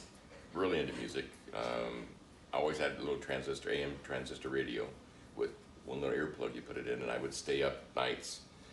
And Mom, I'd be in my bed with it in, and I'd listen to music all the time, all the time. There was no, that's back to this AM. There's no really FM, or FM was kind of this off the wall kind of stuff. So hadn't become big. It was a kind of the obscure music, like, oh, it's the, you know, the devil music or something. But FM. But anyway, my first albums were some Beatles, but I was a big Monkees fan. Monkees, or was it TV series, and they had some albums, and I thought they were bigger than the Beatles, but but then as I got older, found out that no, that's not right. But my first albums, and I finally, besides the ones I got, I think from my parents, ones I actually bought with my own money, was Led Zeppelin was there, and two Jimi Hendrix. One was Alive. Let's see, it was Jimi Hendrix. Are You Experienced? And God, I can't think of the name of the other one. But Do you still have them? No, I don't. You know, I might have them. I got quite a, as you know me, I've got albums, 8 tracks, CDs, cassettes. Ollie asked me last weekend, what are those things out there? And I said, those are vinyl records. Vinyl records? How do you? I'm like, okay, Papa's gonna have to show you Wow, that. yeah. So yeah. I know what those are. I'm not that uncultured. But no, I'm a big rock and roller, and as you see, I had over 11,000 songs on my iTunes library, and had a crash in my hard drive, and I finally broke down and cleaned all this stuff out that was gone. I couldn't get it back, so I went down from almost 12,000 songs down to about 2,600, and now I've built it back. I'm not sure, but I've been recording stuff probably the last month, and I actually down to probably my last 30 CDs. But anyway, very big into music. A lot of kids in school were into motorcycles and cars, but mine was sports and music. I just love music. If I could have, I would have been a rock star. I wish I, took drum lessons, and that was my thing. I love rock and roll. I love music, all kinds of music. My favorite music is Christmas. And of course, girl, what a surprise that is, huh? What were holidays like for you as a kid, or even now, with like Christmas or Easter or Valentine's Day or anything like that? Do you have traditions or Thanksgiving? Kind of answered that one as far as us growing up. Yeah, growing up. But as far as now, yeah, we just look forward to having our whole family together. I think that's what's important to us, is having the whole family together, and seeing you kids, the happiness of when you're opening your gifts, or just being together and stuff and doing the things that we do. And on Easter, seeing you guys with your Easter baskets and your, that just melts my heart every time to see you guys happy over all that. Yeah, I think it's big with us because of our upbringing. It was still big with our families. We still did. I remember Thanksgiving and Christmas were the big ones, and of course Halloween. As kids go out and do that stuff. But we try to, definitely our family. Christmas is number one. Thanksgiving is in there, but it's kind of in between Halloween. Our big, Grammy's big decorating things, Halloween, and Christmas. Yeah. But and having all the family together. I mean, we got so many VHSs of the girls. We'd sit there and tape the whole thing as they open up every freaking present. So we have all that. So one of these days, somebody's gonna inherit all that stuff. But holidays for us were real big. And now as our daughters have got older and we've added more people to the family, like you guys, you got your own traditions where now you're trying on certain days for Christmas and stuff and things where you guys have your own traditions, which it's hard when that kind of breaks off from your family not being here all the time. But having said that, it's also been passed on, and now there's, you guys are starting your own traditions. So I respect that, because it's important. It's important to have family traditions. What do you decorate for Christmas or anything? Cough, cough, wink, wink. Yeah, just a little. As you know, Grammy got a whole shed out there full of stuff, which has, by the way, revamped all new bins, so I saved a lot of room. It's all now, first time it's really, really been organized. I take it out. Grammy spends about a good 7 days putting it up. We enjoy it, and then it takes about a good 7 days to take it down. But yeah, our whole house, for most holidays, Easter, Halloween, and course, Christmas is the big one. You know, the other stuff, you know, Valentine's Day, St. Patrick's Day, even Thanksgiving, don't get a little bit of stuff, but the big ones as far are as decorations. But Halloween, Thanksgiving, Easter. we definitely like to have the family together and stuff. I think what's been really cool in the past few years is on Christmas Eve when Uncle Bobby's here and Aunt Cheryl's here and Cheyenne and, you know. It's just spreading out more. Yeah, it's spreading out more with Johnny and Stacy, you know, it's. and Arthur and Yeah, having all the family here, you know. Yeah, it's awesome. More family, I should say. And that we get to spend, that we start off early in the day and we have the whole evening that we are all together. And I think that's been incredible the last few years. And then you guys go home and have your, you know, your tradition you've started out with Christmas morning, which is cool, which also for us is kind of, it's a different day now, getting up, and it's a little bit, well, not as hectic, because, you know, we got 3 boys running around, all that kind of stuff, and it's a little quieter. Your brother's here for a little bit, and then Uncle Drew and Aunt Cindy come by that evening, and we still got Robert and Ness, because, you know, they're just down the road. Mm-hmm. But sooner or later, I imagine as they get older, they're going to want to do something similar, because again, it's being passed on. It evolves. It evolves. But we still see you still part of it, and it's I wouldn't give it up for the world. Did you or your family play any sports growing up? Well, first of all, my father, he was in the Marines, and he played on the Marines baseball team. He was shortstop. And they would travel to different places, and he would play baseball for the Marines. But then also, my mom was on a women's softball league, and she was a pitcher. She was 4'11", and she was a pitcher, and she was really good. And but when she was up to bat, she was so short that the other pitcher had a hard time with the strike zone because she was so short. So she usually got on base because they couldn't get the, you know, it was always, Walk her. yeah, they'd walk her, it was balls.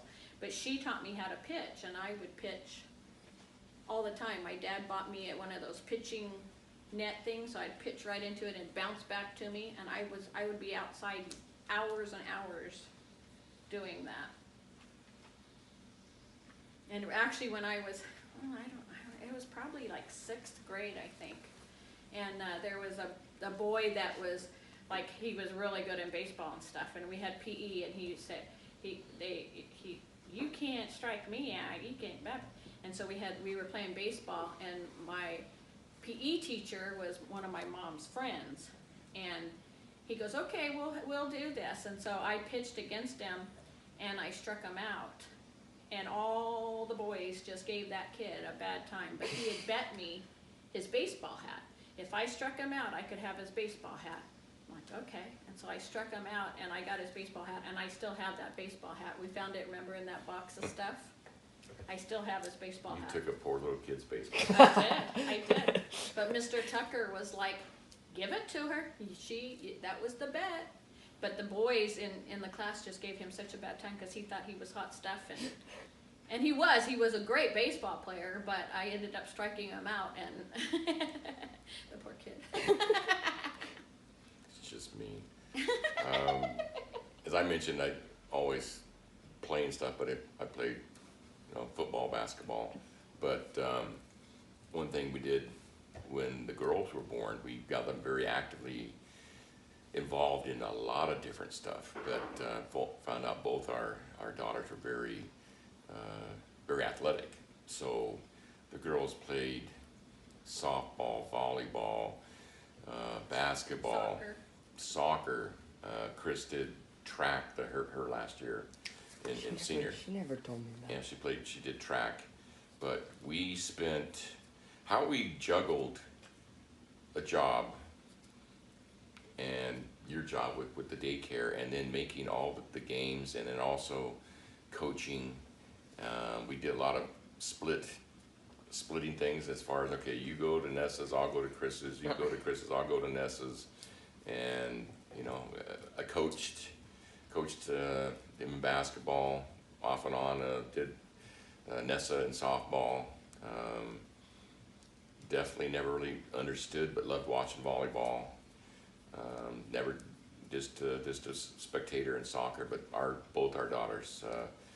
Chris was a multi-letter athlete, and then Ness, same thing. She had a lot of stuff, but Chris had a potential to go to college and do something, but you know, sometimes it just Got my dad. yeah. Then she decided to go get married and have you guys, but then be a mom, which is fine. But I think it's still kind of cool when like Ness would go out there and the boys, and she's a teacher, go out to the boys and yeah, I can't, and she'd go out there and drain a couple threes or stuff, and the boys are just in awe, or hey, throw me the ball, you know, football or softball or something. They're just like, a girl can do that.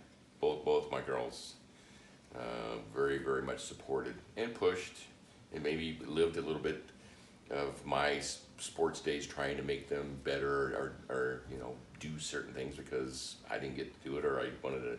One of those parents want to kind of live through that a little bit, but learning experience. You're younger, and then you finally learn to step back and let them learn on their own. But I won't give. Both very athletic. Yeah, I wouldn't give it up for the world. It was awesome. All the people we met, all the tournaments we went to.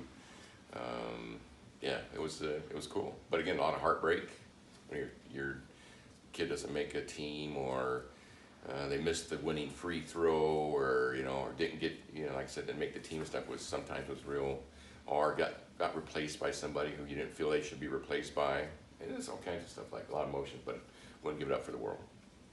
I love sports. Yeah, There you go. just after a game, you'll be like talking about it all day or whatever. Yeah, sports are awesome. Well, it was our life. It was our life for years, taking the girls to different tournaments and stuff. And sometimes they'd be on the same team, which was cool. nice, because then we'd be at one city.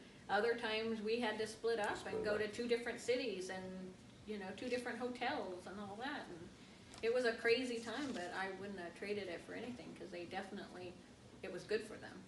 Yeah, I did a lot of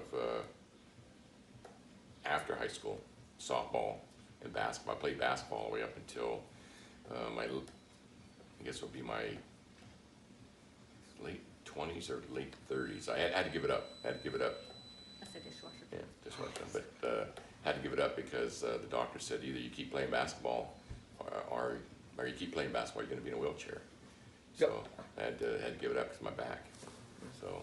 What's the scariest thing that's like happened to you, like an injury or maybe even like witness? Well, when I was in high school, I was staying at my friend Cindy's grandmother's house. Yeah. Oh. And we had stayed up and watched TV, and then we had gone into the bedroom and we're laying there, and we hear this noise by the bedroom window, and we're like, what is that noise? And we look out the window, and there's this man, and he's praying. It was one of those old houses that had the nails to hold the screen on, and he was prying the nail off of the window, trying to get the screen open and stuff. And Cindy and I were so scared we could not scream. We literally were like, and nothing was coming out. Because it's like that sheer terror. Yeah, we were so scared. We could not move. We were so scared. He saw us and he took off. And we got on the phone and we called her dad, which was just down the road. And that morning, her dad and uncle came, and there were footprints all around the house where he had been trying to open different windows. That was scary. That was probably that, or when I stepped on a rattlesnake, that was kind of scary too. Oh yeah. Yeah, but that was, you know. Otherwise, I don't know anything else that. I don't know, a lot of different times we get kind of scared movies or something silly, but the ones that stick out for me is sleeping at somebody's house, and I'm in the bed, in a twin bed, and knowing something was in the closet, and then putting my head under the covers and knowing that something had walked over and was looking over me, and being in the bed, petrified. Like I said, it could not move, couldn't say anything, just sitting there sweating, just frozen in fear. Did you hear the closet open? I don't remember. I just remember knowing something was there, knowing somebody was over the top of me, looking, and then, you know, finally getting the guts to look up and nothing was there. So, imagination, something there, I don't know, but I remember being petrified. And then when I told you about when we used to go down the creeks, and then you had the big tunnels you would go through when it was just pitch black. We went there one time, and all of a sudden some people came up, and boom, they lit this torches up, and he started coming down, and we're like, holy crap, and then hiding on the sides, just like trying to, maybe they won't see us. They come down, and they get close, and then it was our friends.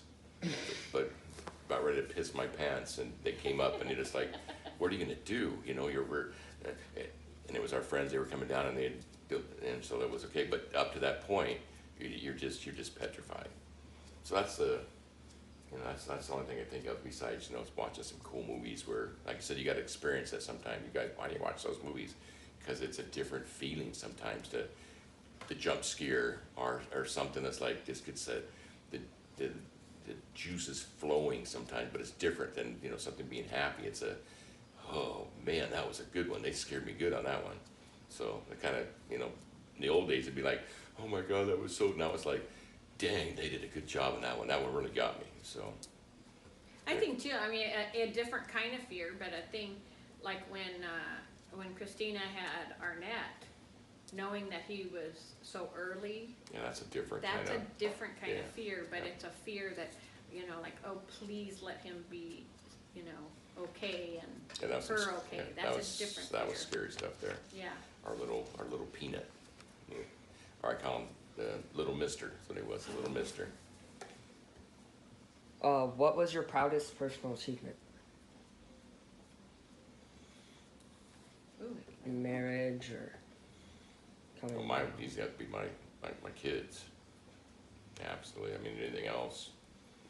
I mean, yeah, my kids. I mean, I think our achievement now is that we've been married almost 41 years, where both of our families haven't had that, where we've, well, I guess our grandparents, but Your grandparents. my grandparents, but so that's an achievement.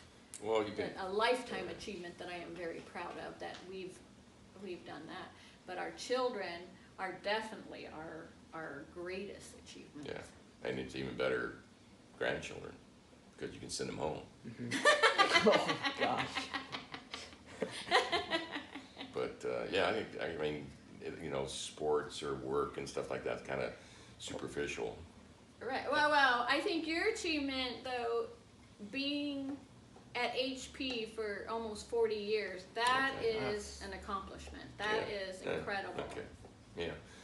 Yes, and being able to retire, financially be, I mean, if you look at it that stable. way, yeah, right. And then, and me, I was able, with your accomplishment of being at HP, I was able to be a stay-at-home mom and a daycare provider at the house. That was a. And who retire here in the 2nd of August. But I think that's been a blessing for both of us that we've been able to do that. And you can win medals, you can win trophies, through your sports or your activities and stuff. But I think as far as a lifetime achievement thing, it's your family. It's your family. Yeah. Well, It's your family. Okay. absolutely agree with that. This question falls into the same category, and since that was a shorter, you guys went through that very quickly. What's your most prized possession besides family? Like maybe an object besides your spouse or your iPad. Lord, you're His one to music. talk. It's all his CDs and movies. I and don't have books. I mean, I'm very. I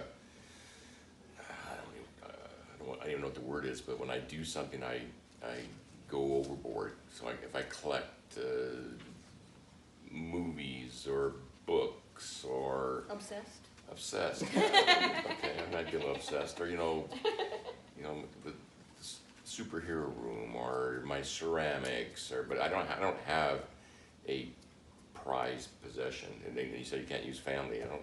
Well then, I don't think, hey, I can't do without this. I have a lot of different things I really like or really enjoy, but I have nothing like if I lost it, whatever it was, something you might be upset about. I mean, my truck, my truck is something I love, but I'm thinking about maybe I should get the new one, or not a new one, but a used one with less miles on it, so that can carry me on till the next 10, 15 years, but yeah, I can't think of anything that.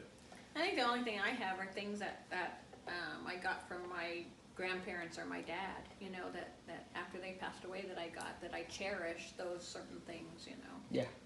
Like that family sword or The cook. yeah, Your cookbook. yeah, the cookbooks. All the old family recipes. Yeah, it's all but it still goes back to what the family, you know, things that I inherited. Yeah. Yeah. Have you ever seen a ghost? Like threatened, or even like a loved one that has passed away? Seen? No. Just I think the closest I ever came was that night when something, to me, if I remember right, I was thinking it was like Frankenstein or something. I don't know if I'd seen a horror movie that night or something, but it was something evil that presence that was there that one night, which scared the crap out of me. Do you think it was there? Don't know. I'd probably say no, but in my mind it was there, but in reality, I don't think it was. But I don't know because I was chicken and I was hiding under the sheets. So.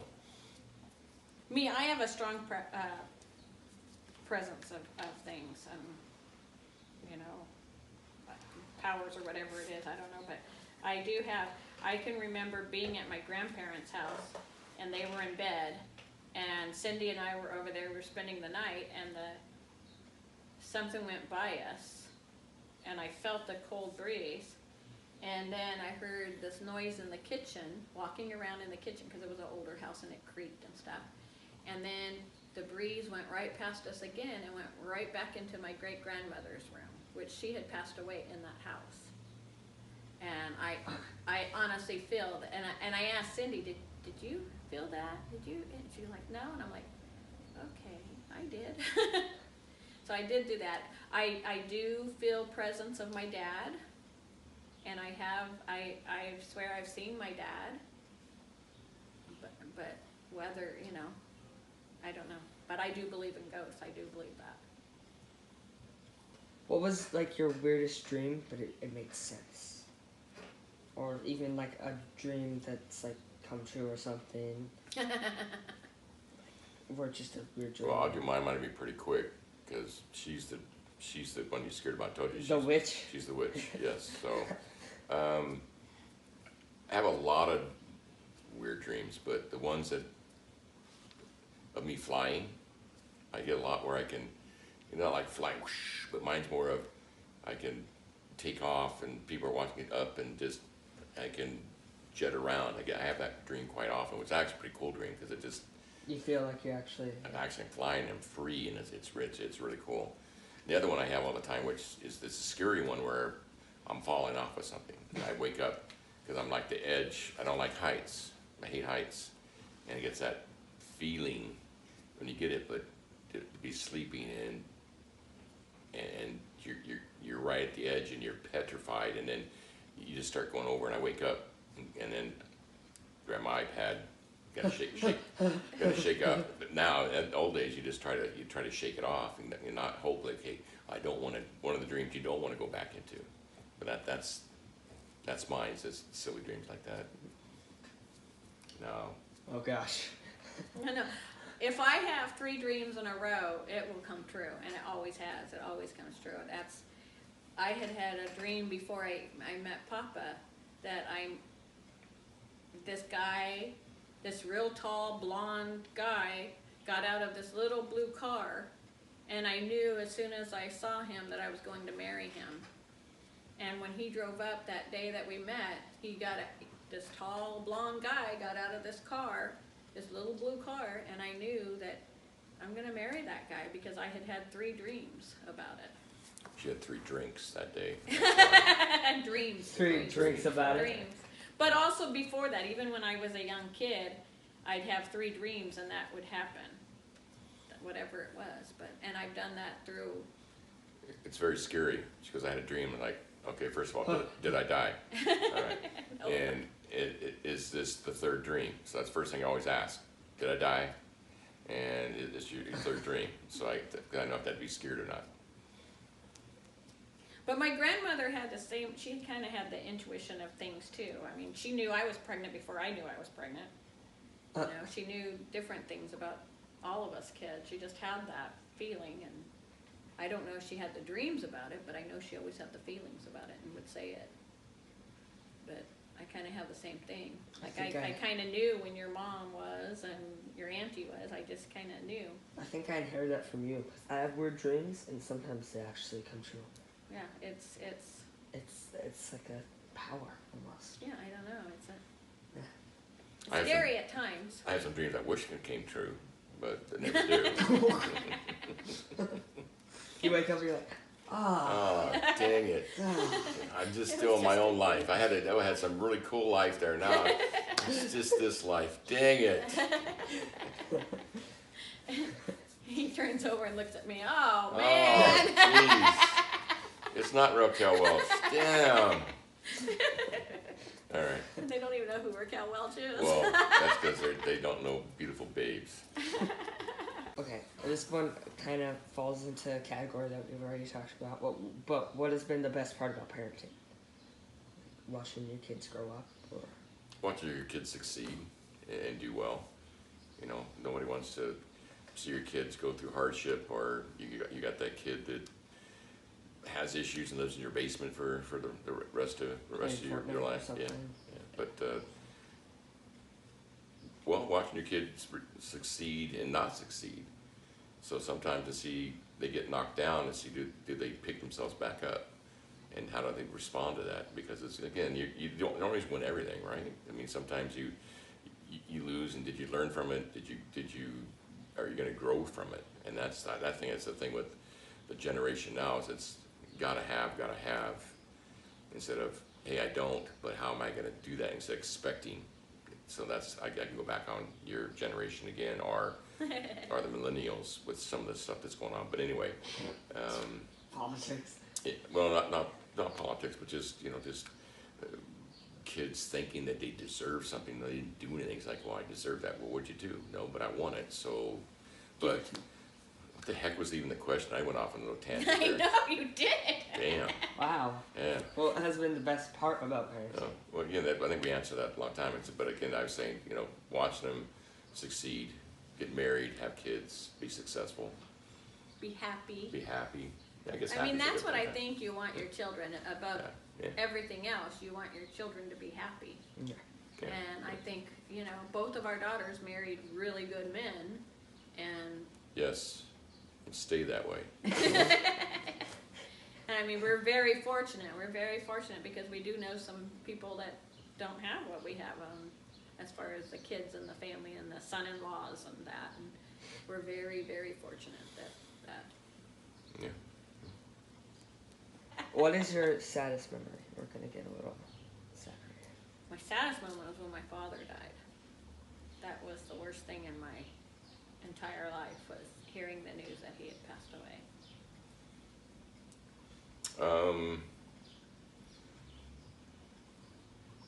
Most of the grandparents that passed away was either like I said, Grandpa Buck, 13 years in a rest home, and he went away. It was more of a relief. And of course you're sad, but it wasn't like a gut punch. And Grandma, same kind of thing. And you get to watch them go through this long thing, and then they move on. My Grandpa Leigh, my Grandpa my Uncle Irv, and that kind of stuff. But I'd say the saddest one was when I got the phone call about BJ and Cheryl telling me he had passed away, and I had to get up. We were getting ready to go to a party for one of the girls. Soccer party for Chris. And I went in the room, and it's like, okay, let me just make sure I heard this right. And then went back in. Actually, I think we had it was in the front room, and we had actually the ottoman out. The bed was out. We were sitting in there because I don't know why it was out for something. The kids had to sleep over, or they just wanted to sleep in the room and watch TV or something. And coming in, and they're there, and I'm trying to figure away. Your mom, what? Tell me what it is. And then I had to tell her it was yeah, that was horrible. It was a terrible day, because that's something. It wasn't like, hey, they're gonna pass, and everybody's gonna pass, but somebody prolonged, and they're getting old, and they're gonna go, but not where somebody just Because he was only 63. 63 years old. Yeah. So poor Arnett thinks now that you're 63 and you die. So and I was like, how are you gonna be Papa? Don't want to tell him he's gonna be 63. Are you gonna die? No, baby, I'm okay. But we will all pass away. But that was sad. The saddest. That other thing, when you lose an animal. I had animals before, but when we lost Biff, I just didn't believe how upset I was. I was just a big slobbering mess. They're like a part. They're basically they're part. Yeah, of part of your family, and it was horrible. And that's where, and then we went through that with Bailey and then with Nellie and that kind of stuff. But as far as human beings, it was definitely BJ anyone. It was just it was yeah. What type of era or culture was your favorite? Like hippie era or because I'll let you answer that first. rock and roll era. I don't know when that was, but was that like a? Well, the 80s meant the most to me because I had my girls. Mm. I mean, the clothes and everything else was, I rocked it. And it's starting to come back a little bit too. Yeah, oh yeah, it definitely is. Yeah. But yeah, I think the 80s was a fun time. But also I think because we had our daughters at that time. But I don't know. No, hippie stuff wasn't my generation. That That was a 60s, generation. Yeah. Yeah. 70s we were in high school. In high school, so 70s was cool too, though. I know. The bell bottom jeans. Yeah. So 70s was like high school and stuff when we got married, but 80s. Your blue tuxedo. Yeah. Ooh. 80s. Blue tuxedo. I'd say this is my least favorite era right now. Absolutely. And I might just because I'm being old and grumpy. But things have changed and changing quickly and changing too quickly. The tail's wagging the dog, but I can't really pick out a generation. I've been very lucky. I had a really good life, and I don't know. I like the 80s, 90s, even the 2000s. I guess the early 2000s were okay because there's always. I know. I like when we used to be able to play sports and stuff. You know. And besides now, it's golf and bowling. I used to, basketball was my favorite. I love playing basketball. So, there you go. What was your worst injury? My worst injury was when I dislocated my ankle in high school.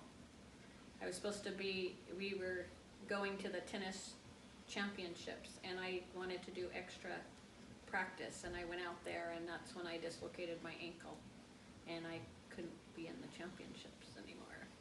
I was on crutches for. Because you couldn't, on a tennis court, and couldn't miss big potholes during the tennis court. Yeah, the winter's tennis courts were horrible. But So she was a dork. Nope. That was my biggest injury. Well, I guess my neck wasn't an injury, but I had neck surgery, but that was my biggest surgery. A lot of pain, a lot of stuff to go through to finally figure out what we all knew all along. Something's wrong. Mine was a fracture of my elbow when I was very young on a skateboard, going down a hill, hit something, flew off, came down. Oh. Both these bones came out here. It wasn't a compound fracture, so it just didn't break the skin. But I remember going to the doctor and my favorite sweatshirt, and they wouldn't take it off. They had to cut it off, and I was crushed. I said, "Can you?" No. So they cut it off. But that was my worst. That was more painful to him. Yeah, no. The sweatshirt. Than to be in a cast for 3 to 6 months and watch kids playing and stuff, and then I go to school and I figured, well, maybe I'll get good riding left-handed. Oh no. So and then it put me back further in a lot of things because I just and that's back the days when you had a full cast like this. So that was my worst injury. If you could do anything in one day, what would it be besides being retired and just laying around all day? Scrapbooking. I could scrapbook all day. Or cooking. I like cooking. I like creating. I like doing some woodworking out in the garage. I like painting ceramics. I don't know. I like kicking back, listening to music. So the question was again. What would you do if you had just one day? Just one day, just to do whatever. Oh, just to relax. I don't know. It's kind of weird, but I like sometimes just being on the beach and just sitting there listening to the ocean. Going up in the mountains and just just, you know, and even it's by myself, just alone, quiet, and just, you know, listening to, sounds kind of corny, nature or whatever, and it's just, especially the beach, man, just sitting there and you just, And then Cooper comes I up, can Papa, listen. Papa. yeah, and then, you know, the breeze and the smells and, Oh, the beach is my happy place. yeah, the beach, and I like being up in the woods where it's just quiet, and you know, there's not cars and TV blaring and that kind of stuff, so Yeah. it's just relaxing. You, Grammy? Same thing, I love the beach and stuff, but Yeah, she's a beach girl. But I would, being here at the house, just to do something for a day, it's like just scrapbooking or crafts or something like that, cooking, that would be my, I just love tinkering around here. That's why I'm looking forward to when she retires, because it's sometimes we have a weekend and we're not going someplace, we're not helping somebody, we're not doing something, it's just us, and she's doing her thing, I'm doing mine, but it's just a good feeling. I'm just tinkering around the backyard, you know, with plants or building something or cleaning something and hanging something up just to do something around the house. It's just, I love it. I just love it. It's relaxing. And afterwards we finish and take a shower, we barbecue something, you know, have a beer, whatever, and maybe watch a little tube, or we finish and she goes and does something, and I just, you know, may watch a movie or just go up and get on my iPad. Just, yeah, those are to me are precious days. Love those days. What are your greatest strengths? What's Grammy's greatest strengths and what's Papa's greatest strengths? well, I know I fell in love with Papa because he was a sensitive person. I know it sounds funny, but Strong as a rock. the other, you are strong, yes. The other Ooh. guys that I had dated were macho, that kind of, you know, kind of guys. And I liked Papa's sensitive side, and that we could talk and that we could.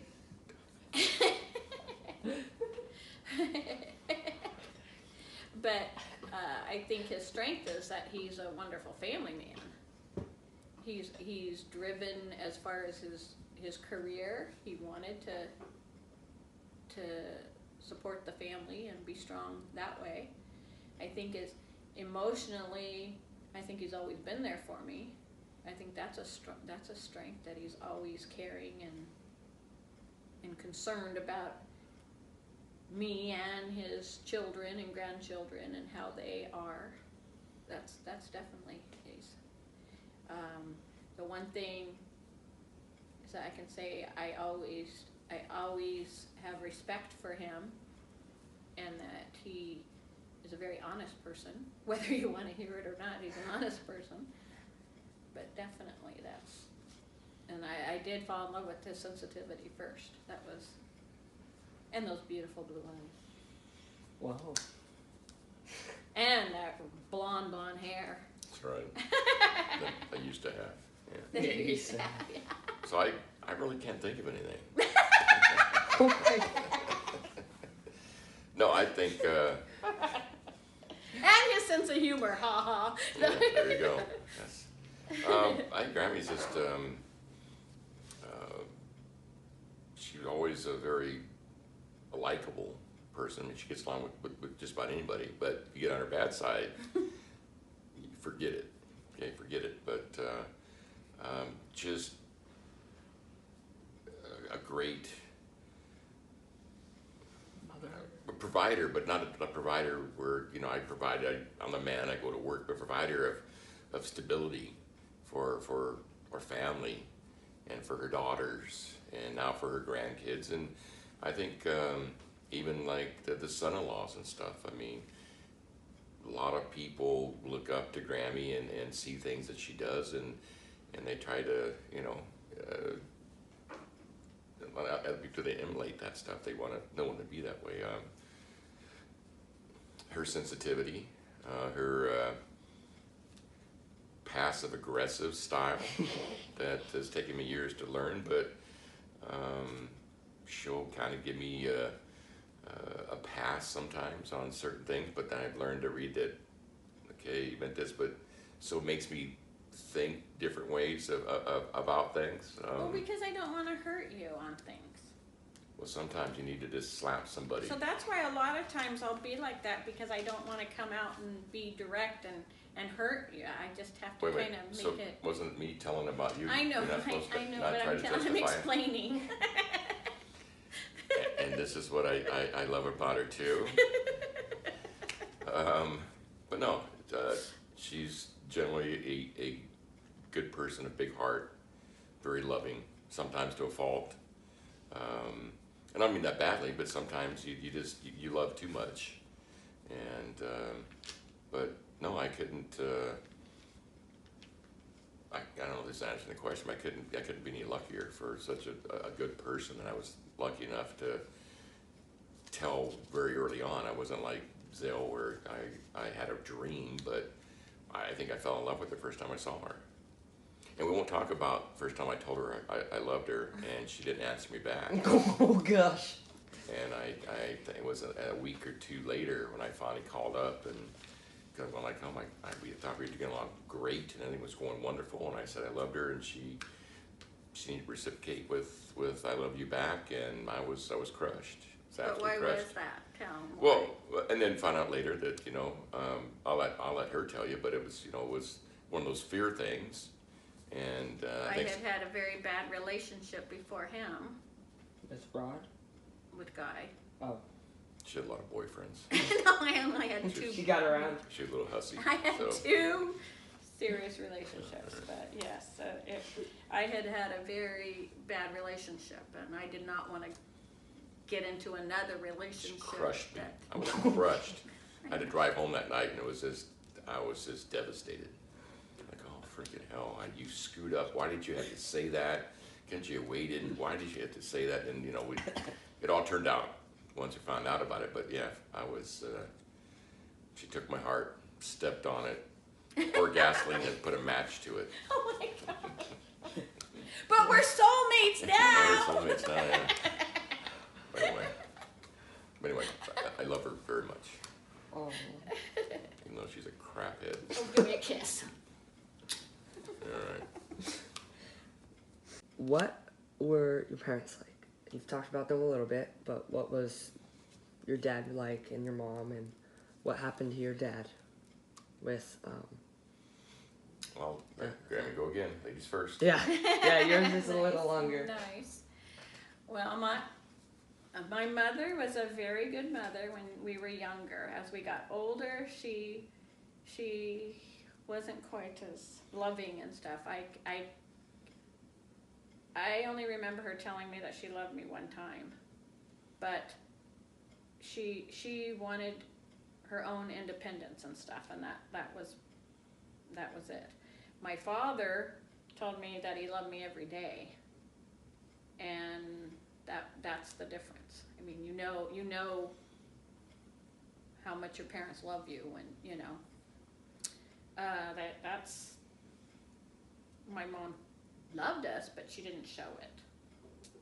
She had a hard upbringing, and so I think that was part of it and stuff. But my father definitely showed it all the time. What was your father like?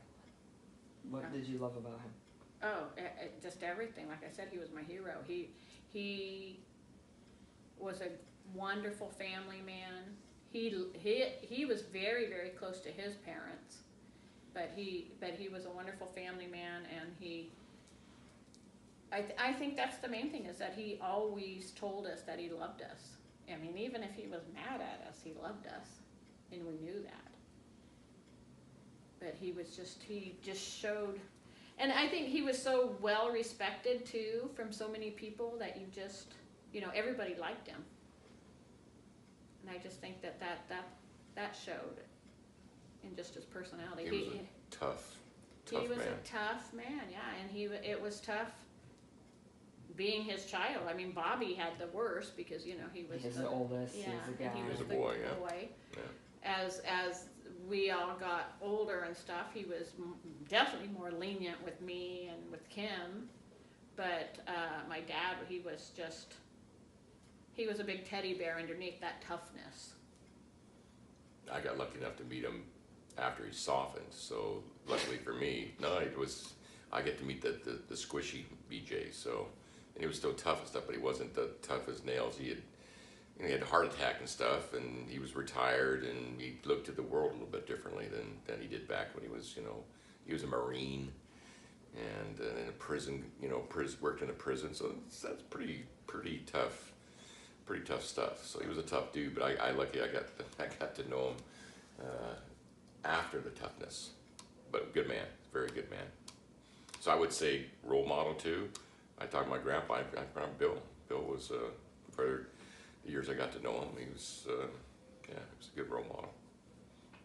I mean, my mom, Your mom was jealous of you girls when she you got, was, yes, when you got she older. wanted to be a teenager again. She wanted to be the center teacher.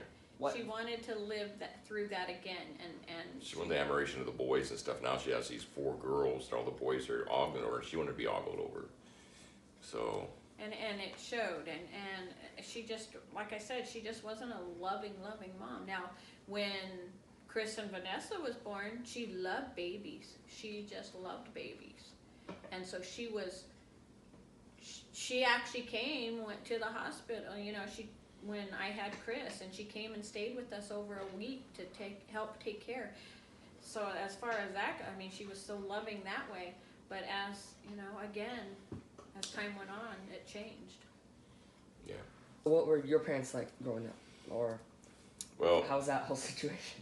As you know, my family situation is a little bit different than Zale's. Mom was very young when she had me, and then she got married to Brian's dad, and he left us when I think I was 5. I still remember the day that it was in Aptos, and I was at that house I was telling you about where I found the Superman #1 comic book, which who knew that it was going to be a collector's item. But anyway, I remember hearing about it, running in the bedroom, throwing myself on the bed and crying because who I thought at the time was my dad was going to leave us. So, you were told that was your dad? Yeah, he was. I thought it was my dad. So my mom, she raised us. We bounced all over. She was a single mom. She dated throughout the years and stuff, and then you can't do stuff like that when I'm talking. So again, she did the best she could. Single mom, had to work, raising 2 kids, 2 boys who were just perfect little angels. We fought all the time, Brian and I fought, and I always would get in trouble, as you know, being the oldest. The youngest would do something to you, and you get him back, and then he would tell mom, and mom come and beat your butt. But I was a little bit different than I would beat my brother's butt again, just so I could make my butt whooping worthwhile. But mom was mom. She was there for us, but she was very driven because she had to be. She had to be driven. She had a lot of different jobs and stuff to make money to support us kids. I found out when I was 10. Was it 10? I didn't. 12. Was it 12? Okay, 12. That Don Wexler wasn't my dad, and that's when I had a different dad. Actually, the bizarre thing is when I was told. I still remember when I was told. And I was told only because Don Wexler was in the Philippines, and he had a girlfriend. And when it was Brian's birthday, and actually it was Christmas, she sent a present to him. Didn't send anything to me. I'm like, what the hell, And then, well, she didn't know any better. She just knew that Brian was his son, and I wasn't. So she thought, well, I want to give a present to his son. So that's when Mom had to come clean and tell me that, oh, by the way, he's not your dad. And the weird thing is that I wasn't surprised. No, I mean, I had I don't like making excuses. I had a kind of a rough upbringing and stuff, very emotional stuff all the time.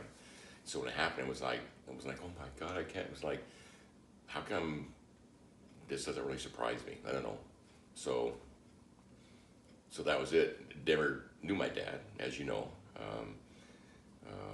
Tried to contact him a few times, and then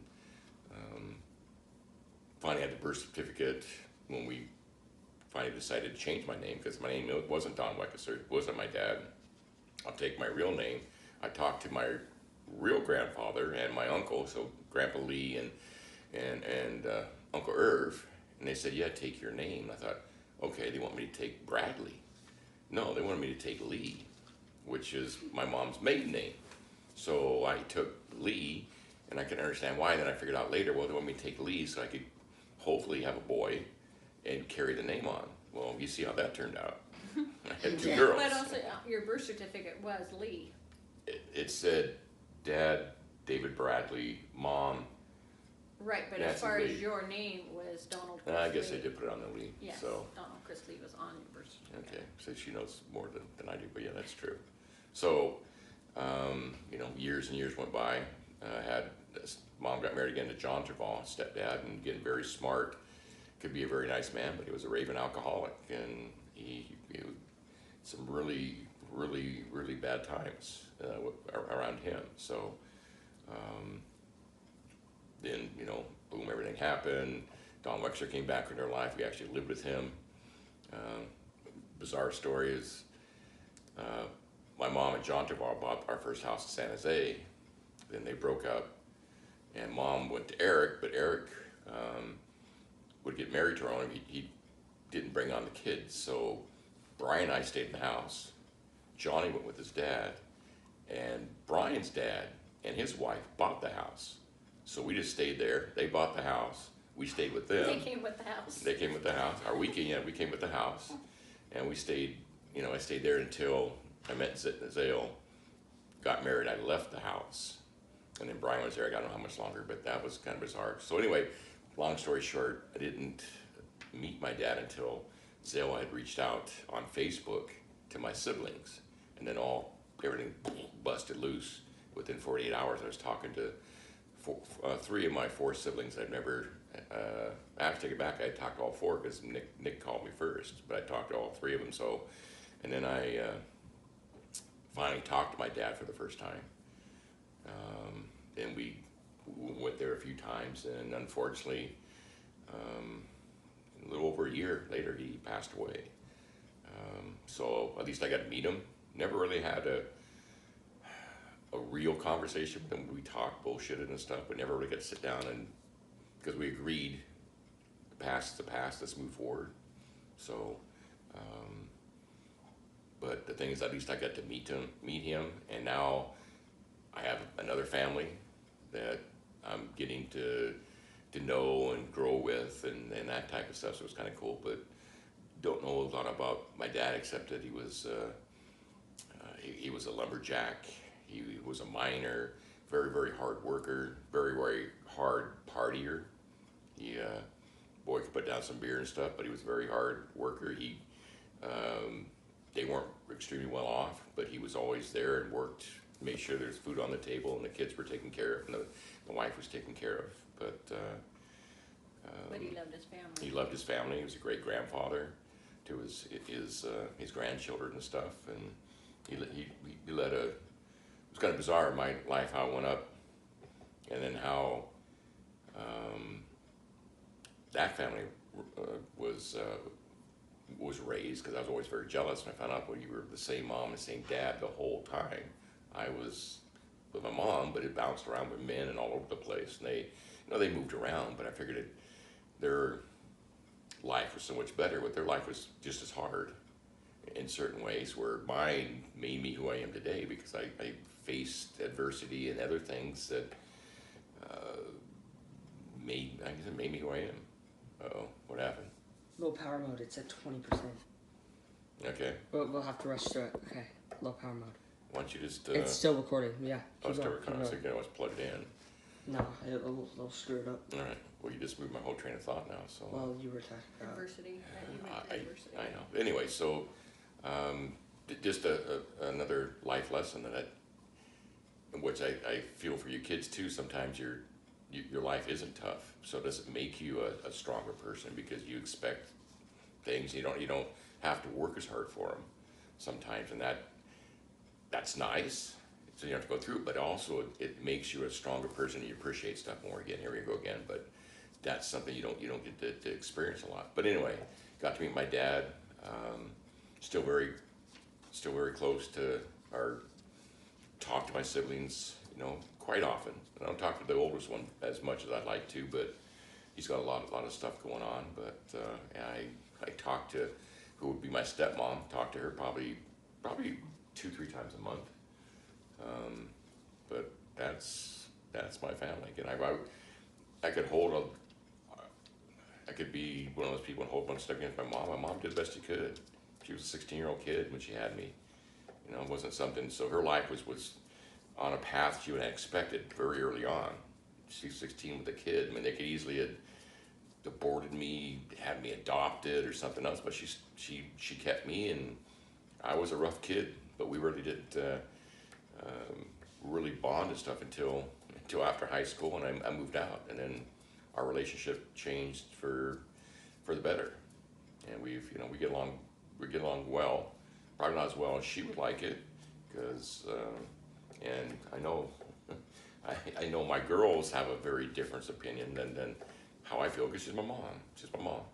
So Yeah. I love her. Yeah. Well, So that's the same thing. That's like, I don't agree the way that my mom did things, But but she's your mom. my mom. It's your mom. I mean, yeah. and you just, like I said, I just want to be a better mom than what she was. And it's the last question. So I saved the best for last. What's the greatest thing you've learned in your lifetime? You're first again. We're not gonna change the order. I know. What's the greatest thing I've learned? Patience. Patience is, like they say, patience is a virtue. That is definitely true.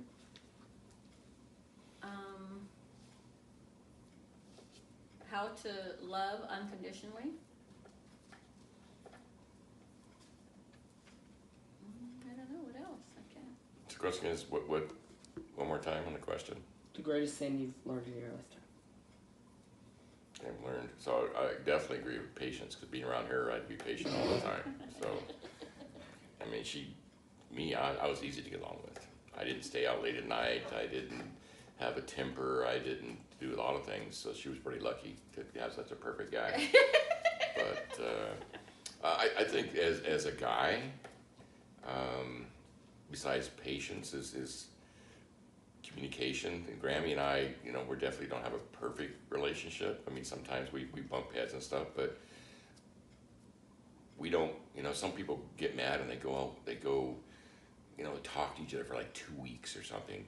We're pretty good that we're not perfect where, hey, the thing, don't go to bed mad, but usually within 24 to 48 hours, we've Not even that long. yeah, probably not even that long. I mean, sometimes it could have gone a little bit longer, but it's usually pretty quick. We just get out in the open, we talk about it, and we move on. Because I think we've got great communication in our marriage. I think that's what's kept us. I mean, she might say, "You never talk to me," but when we have to, we talk. The hot tub seems to be a place where we right on the weekends when we talk about a lot of stuff, just to kind of catch up and just just talk through stuff. Emotions and what's going on the following week or whatever. That's the hot tub's definitely. But communication, I think that is our biggest. And the other one, I call it my thing. I used to tell my people at work and everything else is my 24-hour rule. Is that if you get mad or you're emotional, the worst thing you can do is react on that, because you're going to say or do something that you're going to regret later. So I can 99.9% tell you, if you wait 24 hours or overnight or whatever, you wait, I can guarantee you the next day you're going to react differently than you would have when something first happened. And most of the time, it's going to save you a lot of pain, because you said stuff that was just mean, or you didn't really mean, but you said it because you were pissed.